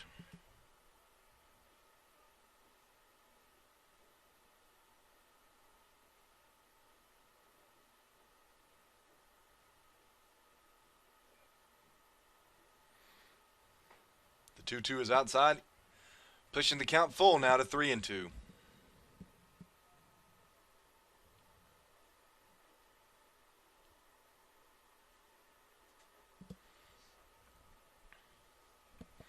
So the count is full to Brabston. Meadows will be on the move on the pitch. Dybel set on the mound. And he's going to check Meadows at first again, and he's back in time.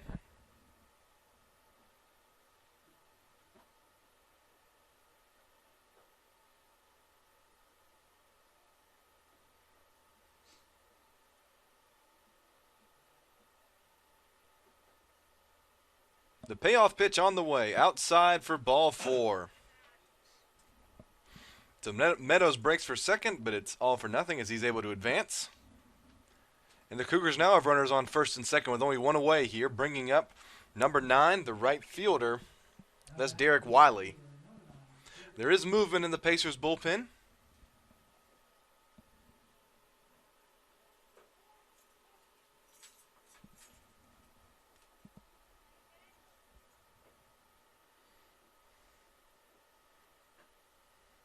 And the first pitch to Wiley.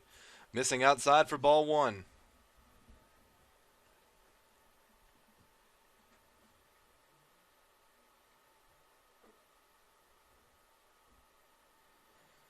As we have a stop and play, as the Pacers pitching coach is going to make his way out to the mound. We'll take a quick break as they meet at the mound and bring you back in just a second.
And welcome back, ladies and gentlemen. The meeting is adjourned at the mound as we have a pop-up on the first base side. Blankenship giving chase, but it is going to be pushed well out of play, making the count now 1-1. Top of the 7th here, 1 out. Runners on first and second for the Cougars. They lead the Pacers 4-1 after a 4-run 4th inning.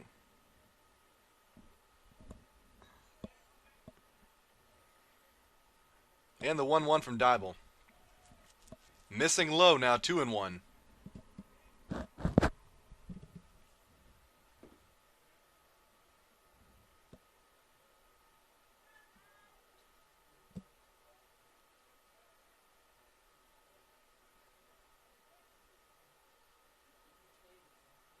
Two and one is the count as Dybel check Meadows at second. No throw, he just looks him back to the bag.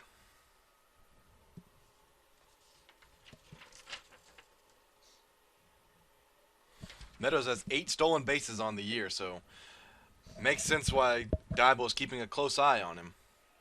The 2-1 to Wiley is swung on and missed, evening the count at 2-2.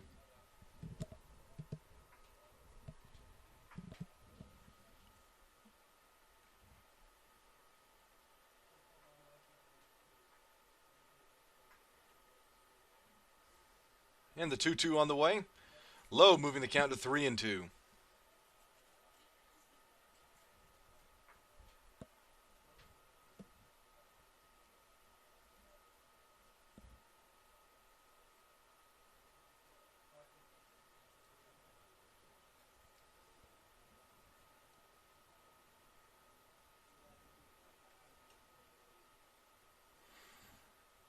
Count is full.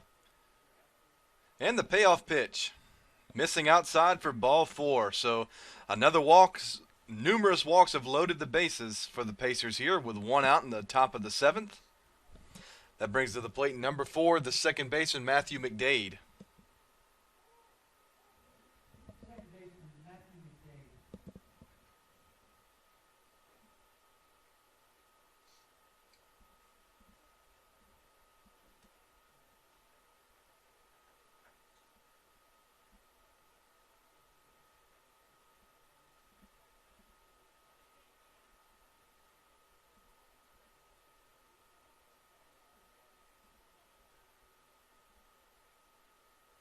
And the first pitch to Mcdade on the outside for strike 1.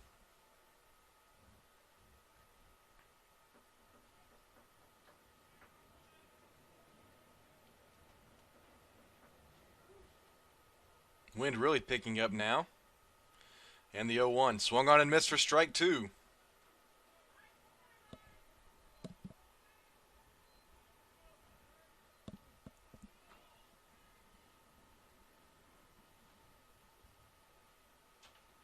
And the 0-2 fouled off behind the plate, keeping the count right there. No balls, 2 strikes.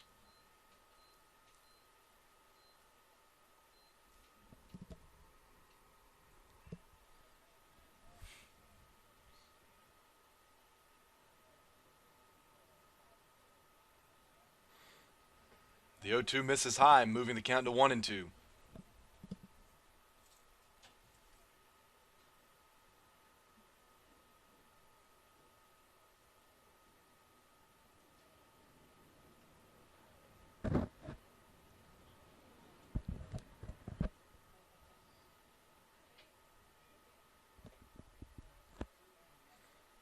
One and two the count. McDuffie lays off.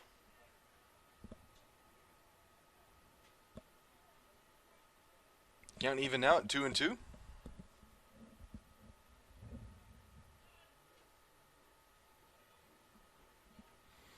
Dybel set on the mound, and the 2-2 on the way. Popped up on the infield. Blankenship giving chase on the first base side. And the wind is going to push it out of play, keeping the count at 2-2.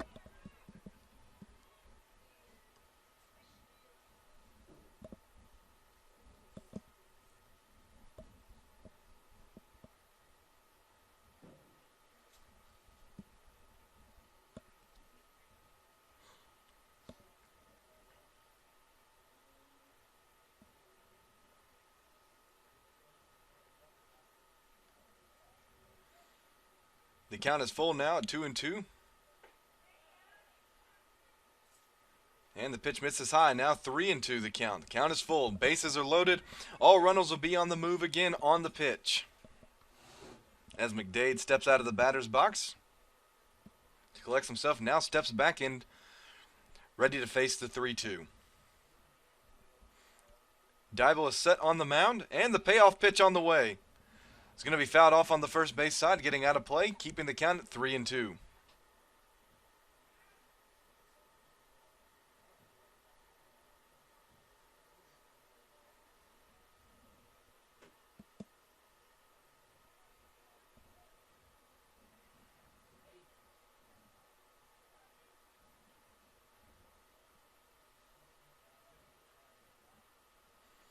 Count still full, and the payoff pitch.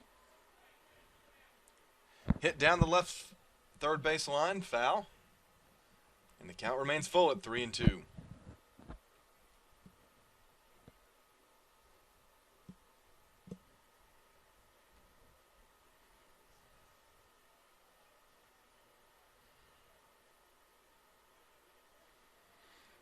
And the 3-2 again is going to be hit down the line.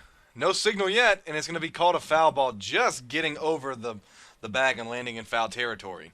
A lot of backspin on that ball, pushed the ball foul, so we'll do it over at 3-2.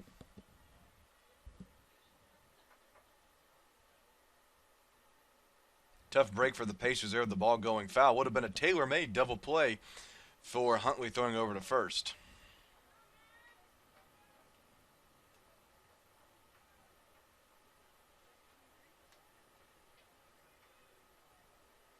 And the count is full at 3-2. They're going to check the runner at second. High throw from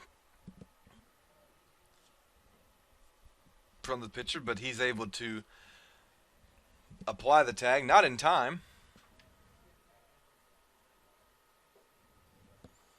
As Dybel looks over and gets the call from the Pacers dugout.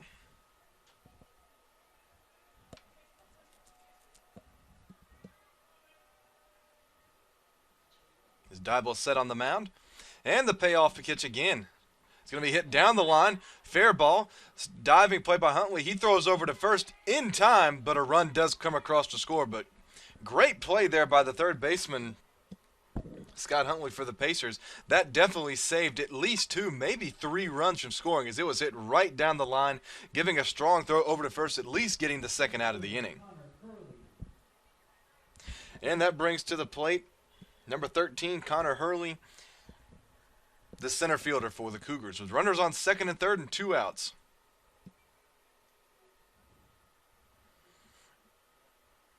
Dybel still on the mound, working out of the stretch. And his first pitch to Kirkley is outside for ball 1.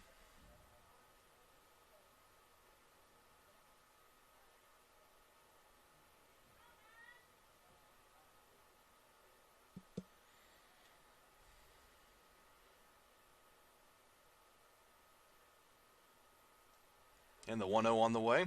Missing outside again, now 2-0.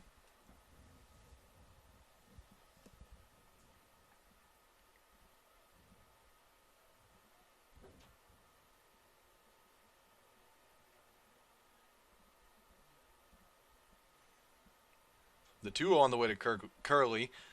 In on the outside for strike one. It's a 2-1 now the count, 2 outs. Cougars now lead the Pacers 5-1 with runners on second and third.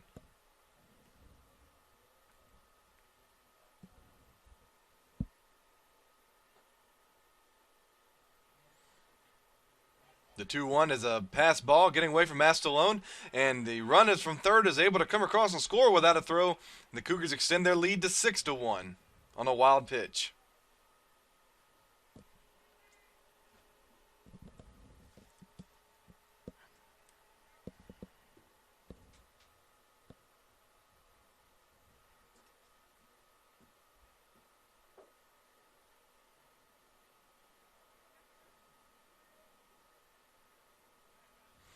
Three and one now the count to Hurley.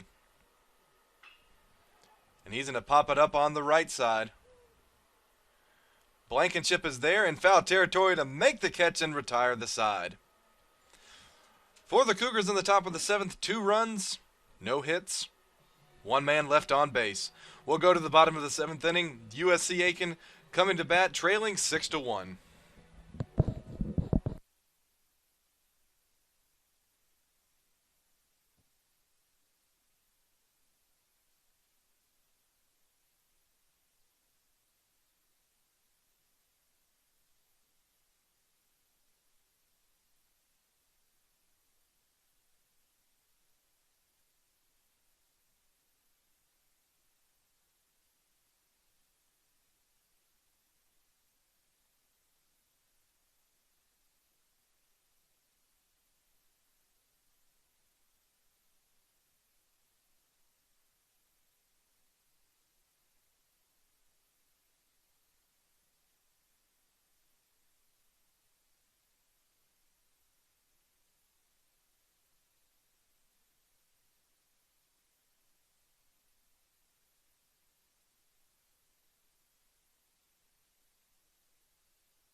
Welcome back, ladies and gentlemen. USC Aiken at the plate, trailing 6-1. Leading off as the designated hitter, number 21, Nick Tripp. As the first pitch Tripp sees will be a breaking ball, which catches the zone for strike one. Number 36, Dudall, still on the mound for the Cougars, as he has made quick work of the Pacers lineup here today. Another off-speed pitch to Tripp, catching just on the outside of the zone for strike two. So Tripp finds himself down quickly here. 2 strikes on 2 pitches. And the 0-2. Pitch low and away, actually bouncing to the plate for ball 1.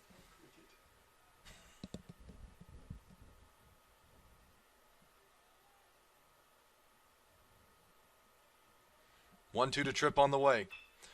An off-speed pitch he's going to hit softly down the first base line, foul, and is going to be picked up, and we'll do it over.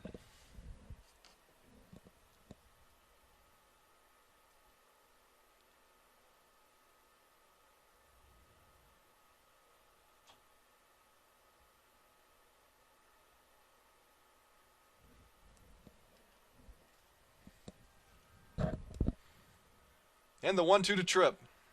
High, no signal from the home plate umpire. Checks down to the first base umpire, and he says no swing. So the count now even at 2-2.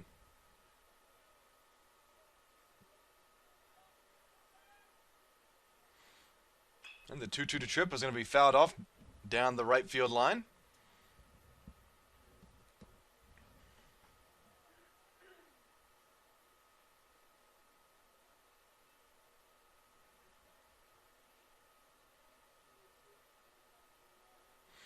And the 2-2 again. Swung on and missed. Off-speed pitch for strike 3. The Trip is down on strikes, bringing to the plate the first baseman, number 7, Kaden Blankenship for the Pacers.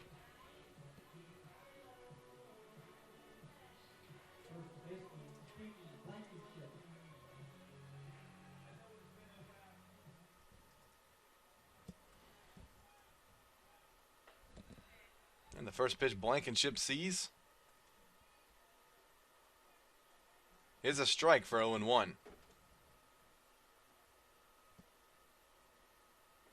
Another off-speed pitch catching the zone for strike 2.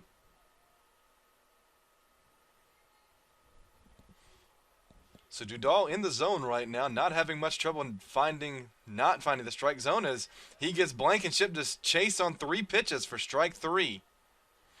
So 2 quick outs on 2 strikeouts for Dudal here in the bottom of the 7th.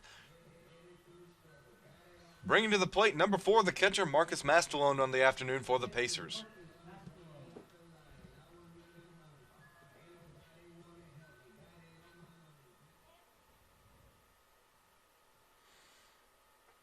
And Dudal's first pitch is the strike down the middle for strike 1.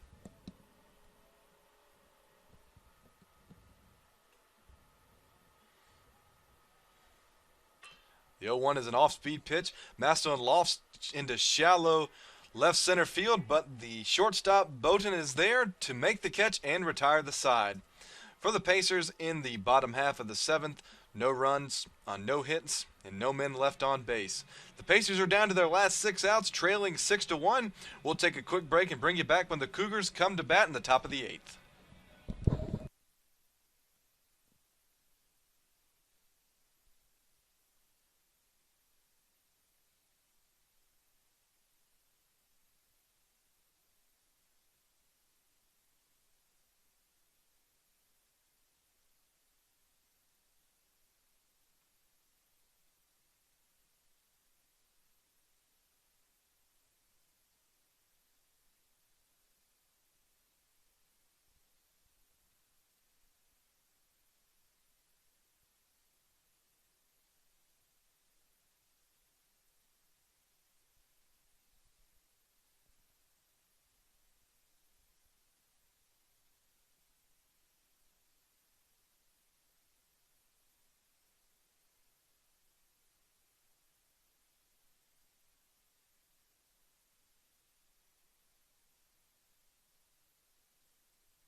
Welcome back, ladies and gentlemen. Top of the 8th inning, Columbus State coming to bat, leading the Pacers 6-1. We have a new pitcher on the mound for USC Aiken. Now pitching is number 38, Conor O'Reer. In one appearance, he's pitched 1 inning for the Pacers this season. So he will take over pitching duties here in the top of the 8th and face the leadoff man, the shortstop, Boaten. And his first pitch is high and outside for ball 1.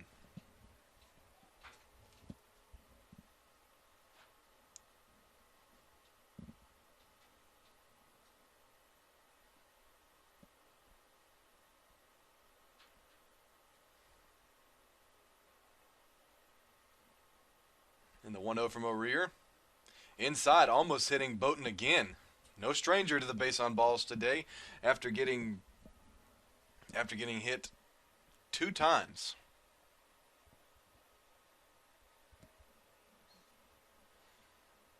O'Reer comes set and the 2-0 on the way. An off-speed pitch going to be hit high and deep into left field. Sharp giving chase, and it's going to drop right on the line for a base hit. And Boaten is in with a stand-up double to start the top of the 8th for the Cougars.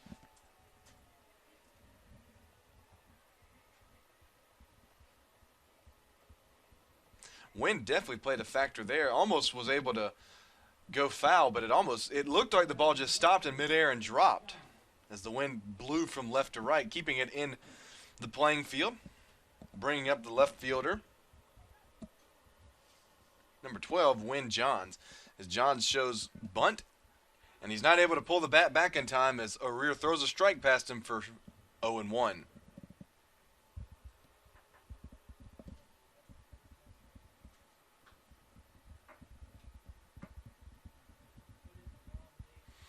In the 0-1, Johns has to duck out of the way as it's thrown over his head, scoring around a bunt again for ball 1.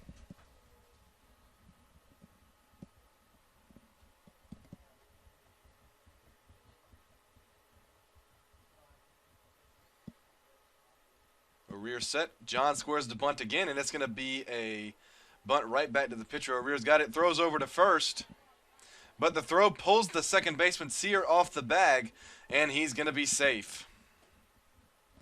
So that goes a throwing error from the pitcher for the Pacers' first error of the afternoon. So with no outs, the Cougars are in business again. Runners on first and second here in the top of the 8th, leading 6-1. That brings to the plate the catcher, number 19, Robert Brooks.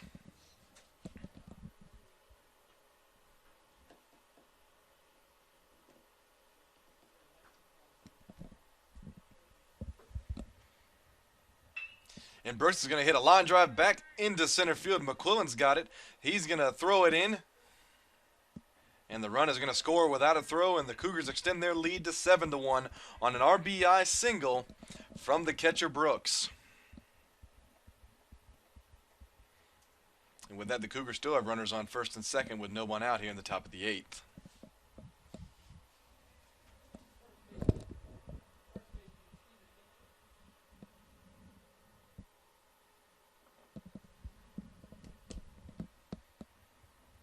That brings to the plate number 10, the first baseman, Stephen Minter. O'Reer ready on the mound. And the first pitch is inside for ball 1.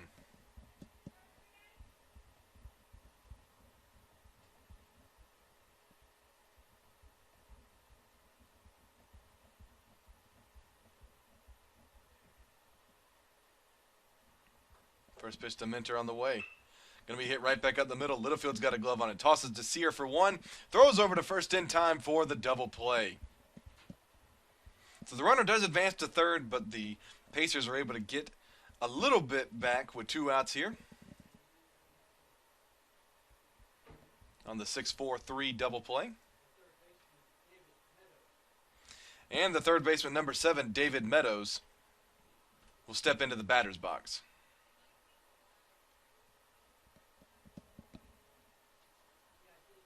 O'Reer comes set. Off-speed pitch finding the zone for strike 1.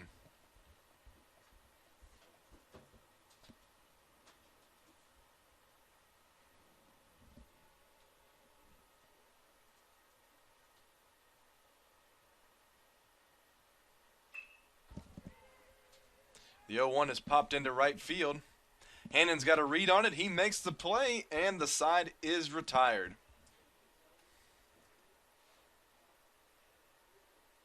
For the Cougars in the top of the 8th inning, 1 run on 2 hits and 1 man left on base. USC Aiken will come to the plate in the bottom of the 8th inning, down 7-1.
Welcome back, ladies and gentlemen. Bottom of the 8th inning, USC Aiken trails Columbus State by a score of 7-1.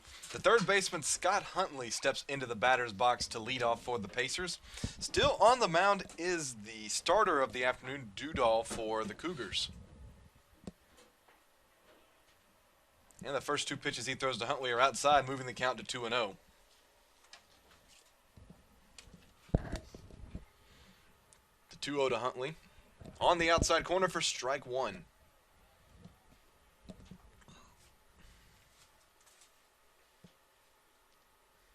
The 2-0 is going to be 2-1 is going to be fouled off behind the Pacers dugout, evening the count now at 2-2.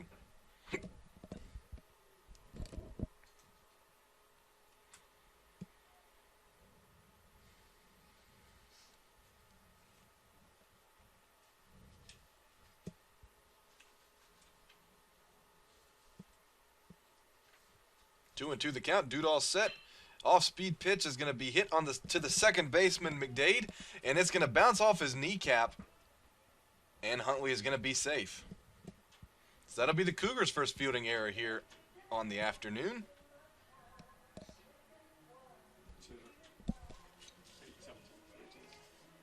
And we have a pinch hitter here. Number 17, Dalton Graves, is going to be pinch hitting for number 18, Tyler Littlefield. In 15 games this season, Graves is batting .121 with a .212 slugging percentage and 7 RBIs for the Pacers.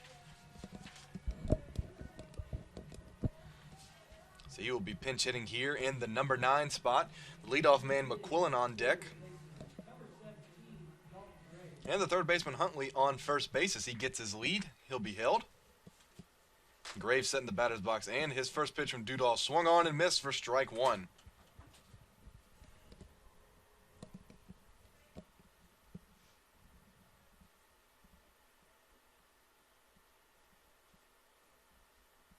And the 0-1 to Graves. On the inside for strike two. Quickly 0-2. Dudall wasting no time on the mound. 2 quick strikes. Not wasting time between pitches either. And the 0-2.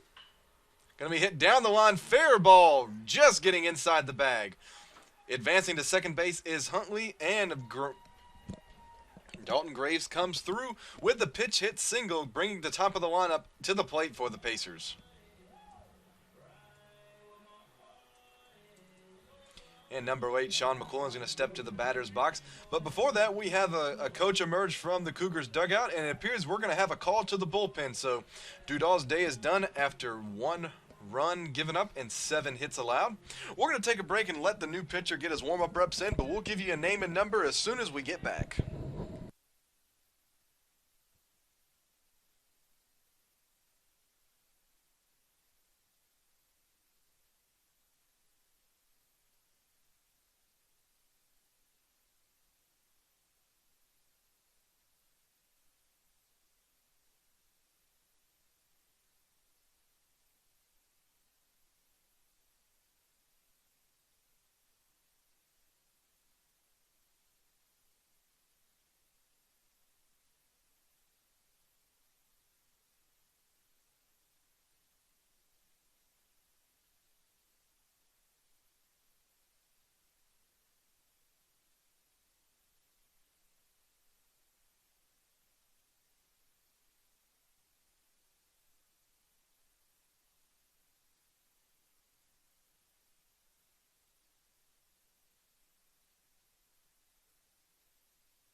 And welcome back, ladies and gentlemen, to the bottom of the 8th inning. USC Aiken trailing Columbus State by a score of 7-1. Pacers do have runners on first and second here with no one out. Sean Mcquillen, the leadoff man, at the plate. We have a new pitcher on the mound, number 31, Peyton Burton for the Cougars. A 1.26 ERA and 1-0 on the season with 2 saves to go on the record. And Burton's first pitch to Mcquillen will miss low and outside for ball 1.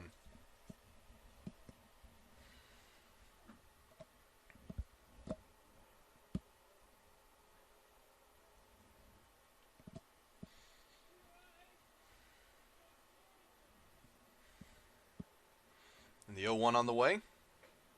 Gonna miss high now, 2-0.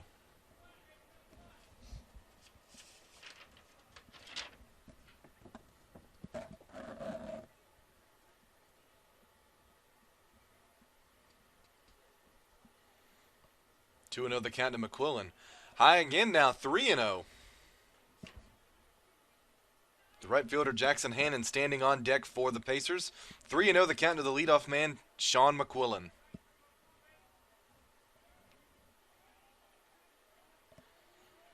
And Burton's 3-0. Missing outside for a 4-pitch walk.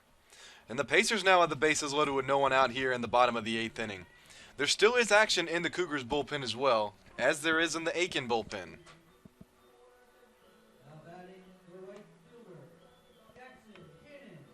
As Jackson Hannan is going to step into the batter's box.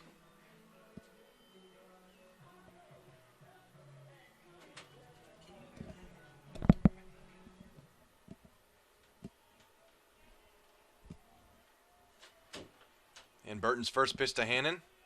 On the outside corner for strike 1.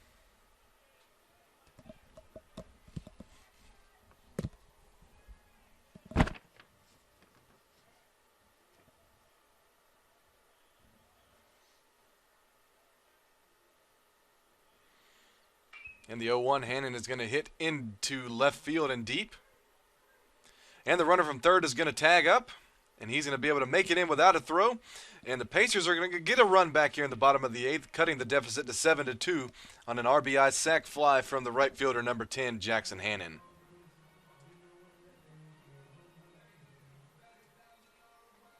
So number 1, the second baseman, Jeff Sear, now steps into the batter's box with 1 out here, runners on first and second.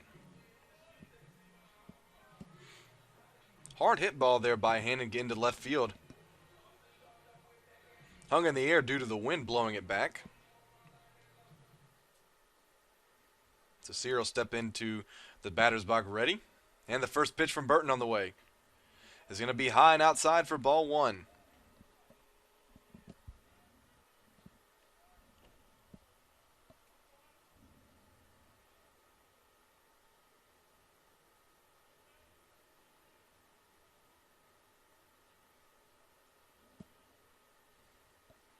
Burton's going to step off of the rubber for just a second. Now comes back set. His 1-0 to Sear on the way. An off-speed pitch getting the inside on strike zone to move the count to 1-1.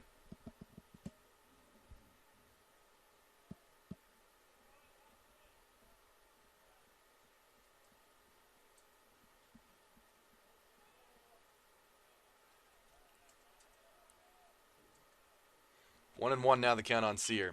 He's going to hit a chopper to the second baseman, Mcdade. He's got it, throws over to short, and the throw is going to get away from the first baseman.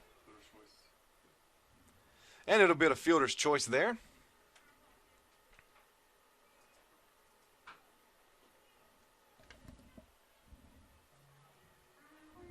So Boaten was able to get the force at second, but Mcdade was not able to make the throw over to first in time, so the Pacers now have runners on first and third with 2 outs here in the bottom of the 8th. Bringing to the plate the left fielder, number 42, Josh Sharp.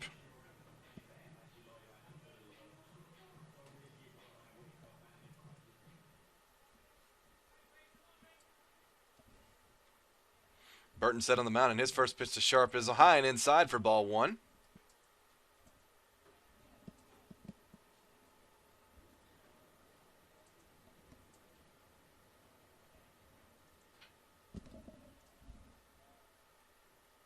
In the 1-0 to Sharp.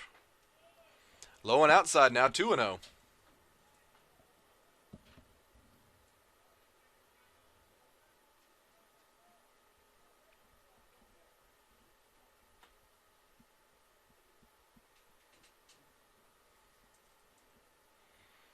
Burton's 2-0 to Sharp. On the outside for strike one. 2-1 now the count.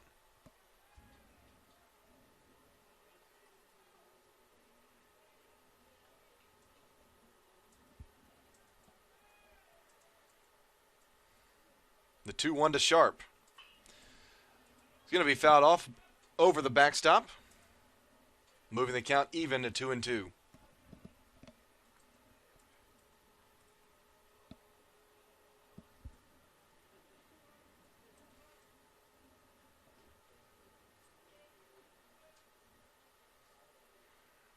The 2-2 on the way.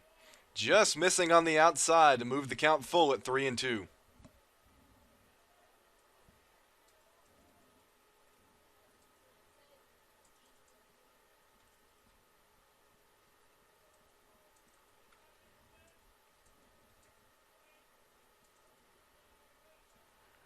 Count is full. Burton comes set, and the payoff pitch is high and outside, and he loads the bases here in the bottom of the eighth with 2 outs. Bringing to the plate the designated hitter, number 21, Nick Tripp.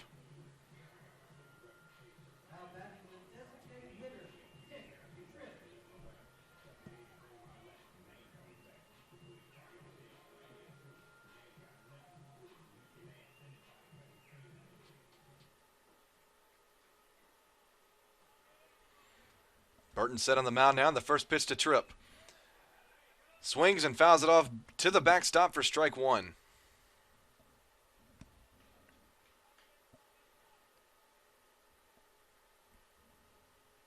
So after trailing for most of the day, the Pacers won't go quietly just yet.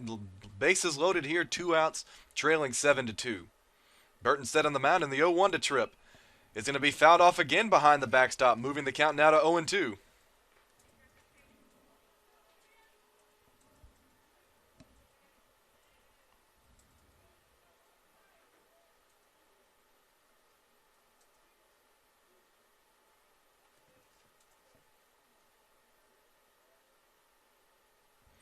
And the 0-2. Bouncing to the plate, no swing from Tripp, moves the count to 1-2.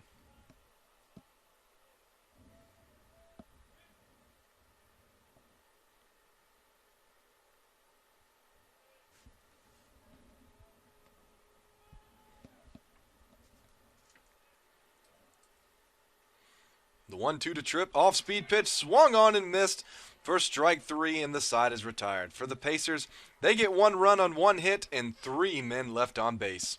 We go to the 9th inning. Columbus State coming to the plate, leading 7-2.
Welcome back, ladies and gentlemen. Top of the 9th inning here at Roberto Hernandez Stadium. Columbus State leading USC Aiken by a score of 7-2. The designated hitter, number 18, Colby Brabston, steps to the batter's box for the Cougars. O'Reer still on the mound for the Pacers, and his first pitch to Brabston will be down the middle for strike 1. A few defensive changes here for the Pacers. Coming into the game is number 17, Dalton Graves. He'll be replacing Tyler Littlefield, so Littlefield's afternoon is done. Graves comes in at first base. The former first baseman, Blankenship, now moves to third base, and the former third baseman, Huntley, is now playing shortstop.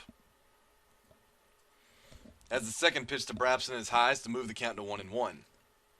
O'Reer on the mound now, and the 1-1 on the way. High and outside now, making it 2-1.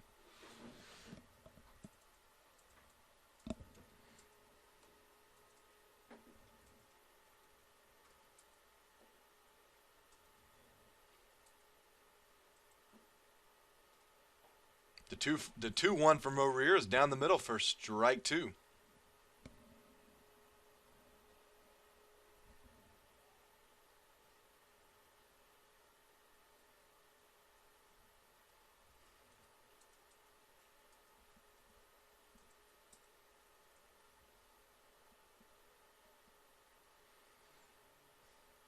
Two and two now the count, as Brabston's able to foul that off down the left field line to keep it even at 2-2.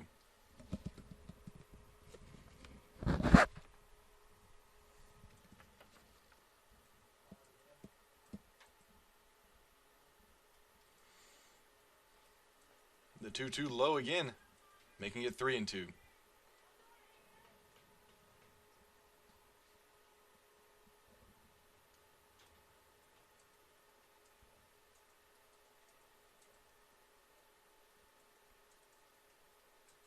And the payoff pitch again is going to be hit hard into right field over the head of Hannan.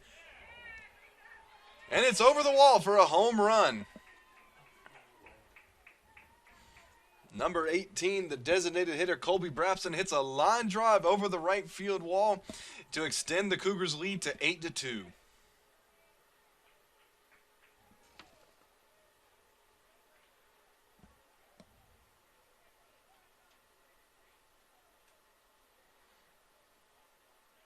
Right fielder Derrick Wiley.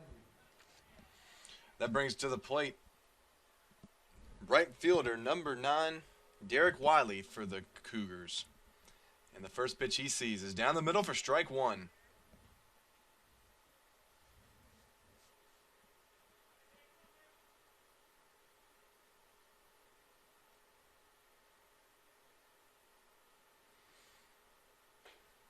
The 0-1 is outside now, 1-1.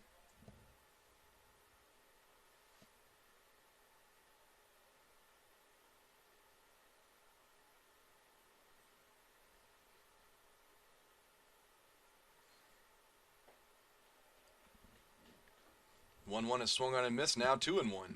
It's 1-2.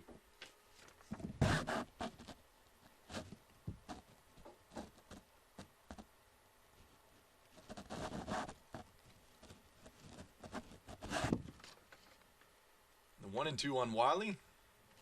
High and inside.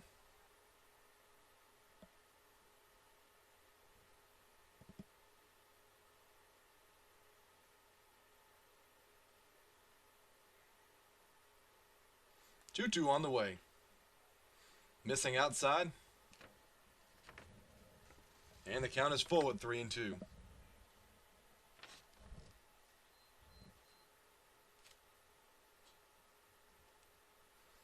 The payoff pitch from O'Reer on the way. Breaking ball missing high for ball 4.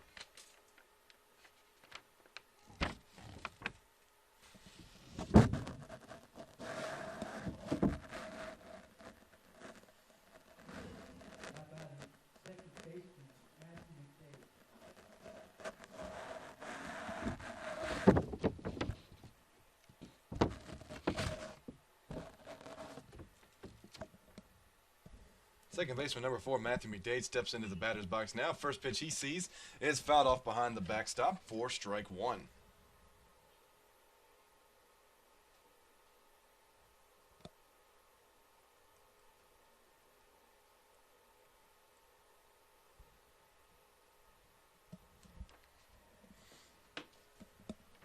The 0-1 to Mcdade. Strike 2.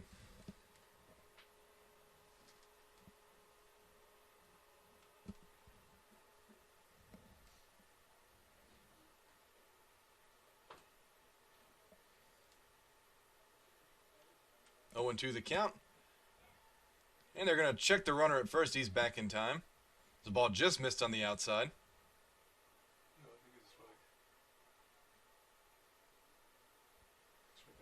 Oh, they're calling strike 3. There's a little bit of miscommunication between the umpire and the batter. But he's down on strikes for the first out.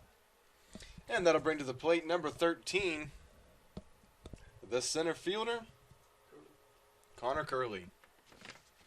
One out here, runner on first in the top of the ninth. Cougars lead the Pacers 8-2.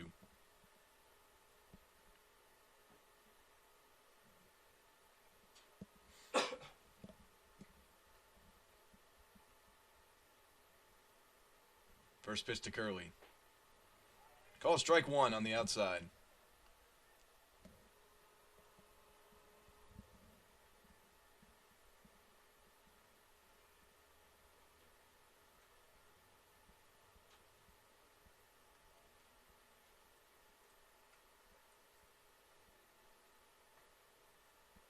The 0-1 missing high and outside, now 1-1.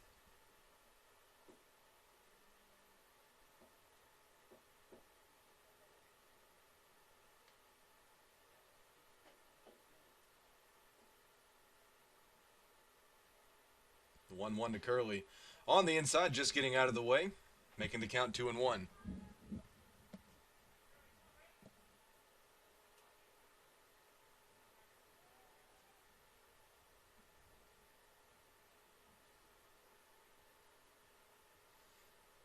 And the 2-1, a breaking ball on the outside, called for strike 2.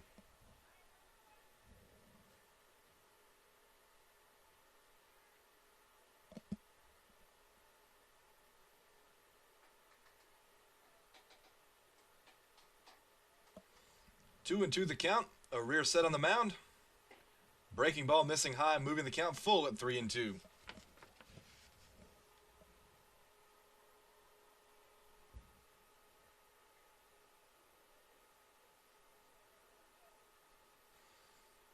O'Reer set on the mound again, and the payoff pitch is going to be hit high and deep into the right, down the right field line, and it's going to get out of play over the Cougars bullpen.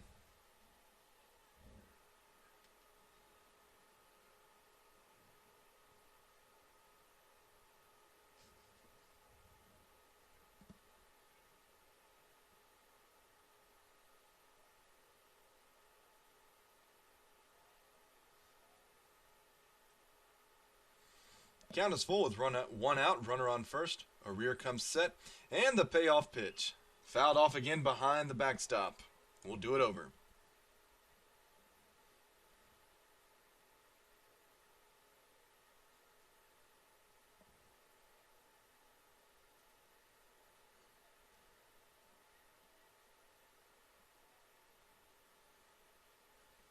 The 3-2 on the way. Fouled off again to the backstop.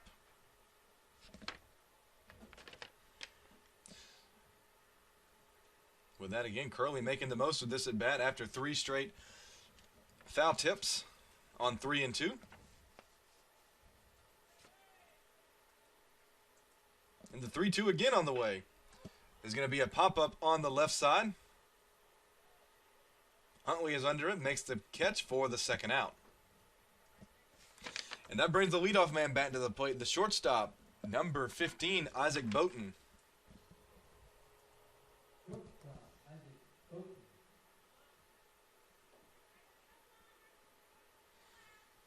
Two outs here, runner on first. Cougars lead the Pacers 8-2 in the top of the ninth. O'Reer comes set, working out of the stretch on the mound. And the first pitch Boaten sees is a high fly ball into center field. Mcquillen comes in, giving chase, makes the catch to retire the side. For the Cougars, 1 run on 1 hit and 1 man left on base in the top of the ninth. USC Aiken coming to the plate, down 8-2 with last remaining 3 outs.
And welcome back, ladies and gentlemen. Leading off the bottom of the ninth inning for the Pacers is number 7, Kaden Blankenship, the first baseman turned third baseman, as he swings at the first pitch he sees and fouls it off to the backstop. Number 31, Boaten, still on the mound for the Cougars.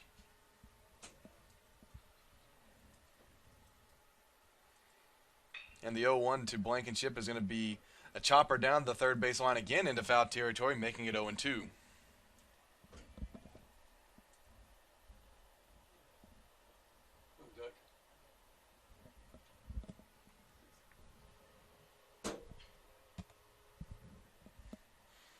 To the count, and it's a low one outside, getting away from the catcher bat to the backstop to make it 1-2.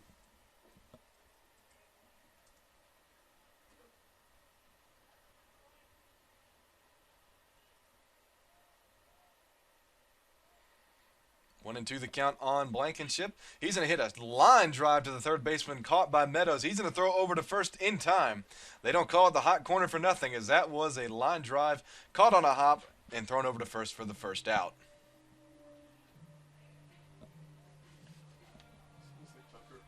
Appears we have another pinch hitter coming in for the Pacers. It is number 22, Tucker Rayburn. Raven pinch hitting for number 4, Marcus Mastalone. In 4 games this season, Rayburn's batting .125 with .125 slugging percentage and is still waiting to record his first RBI. For the Pacers, pinch hitting for Mastalone, number 22, Tucker Raven.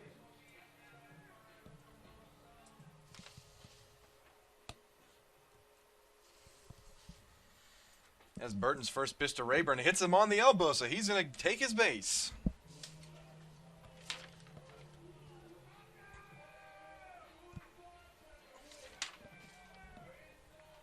And that will bring number 2, the third baseman turned shortstop, Scott Huntley, to the plate. Now batting the shortstop, number 2, Scott Huntley. One out here, runner on first in the bottom of the ninth for the Pacers, trailing 8-2. Burton set on the mound. And his first pitch to Huntley gets the outside corner of the strike zone to make it 0-1.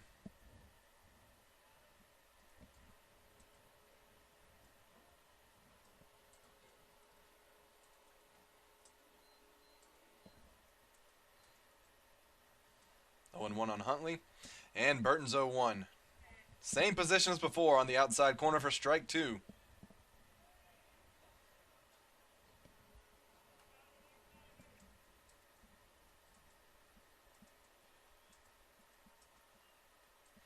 To the count on Huntley, and the pitch misses outside, moving the count to 1-2.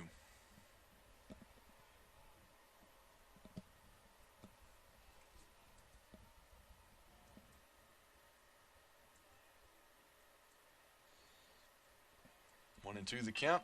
Going to be hit on the ground to Boaten at second. He flips it to Mcdade at first for 1. And they turn the double play. The side is retired, and that's your ball game.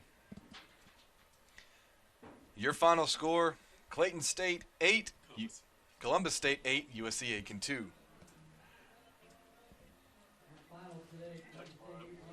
Final stats on the afternoon. For the victorious Cougars, 8 runs on 5 hits and 1 error. And for the Pacers, 2 runs on 7 hits and 1 error. Since there was bad weather last night, Friday night's game was postponed until tomorrow when the two teams play a doubleheader. Clayton State won the first game this afternoon, and the two teams will play 2 tomorrow afternoon starting at 1 o'clock. So that'll about wrap it up for here. Cougars are victorious today by a final score of 8-2, but we'll be back right here at Roberto Hernandez Stadium for first pitch tomorrow at 1 o'clock between the same two teams. Thank you so much for tuning in this afternoon. I'm Reeves Altman saying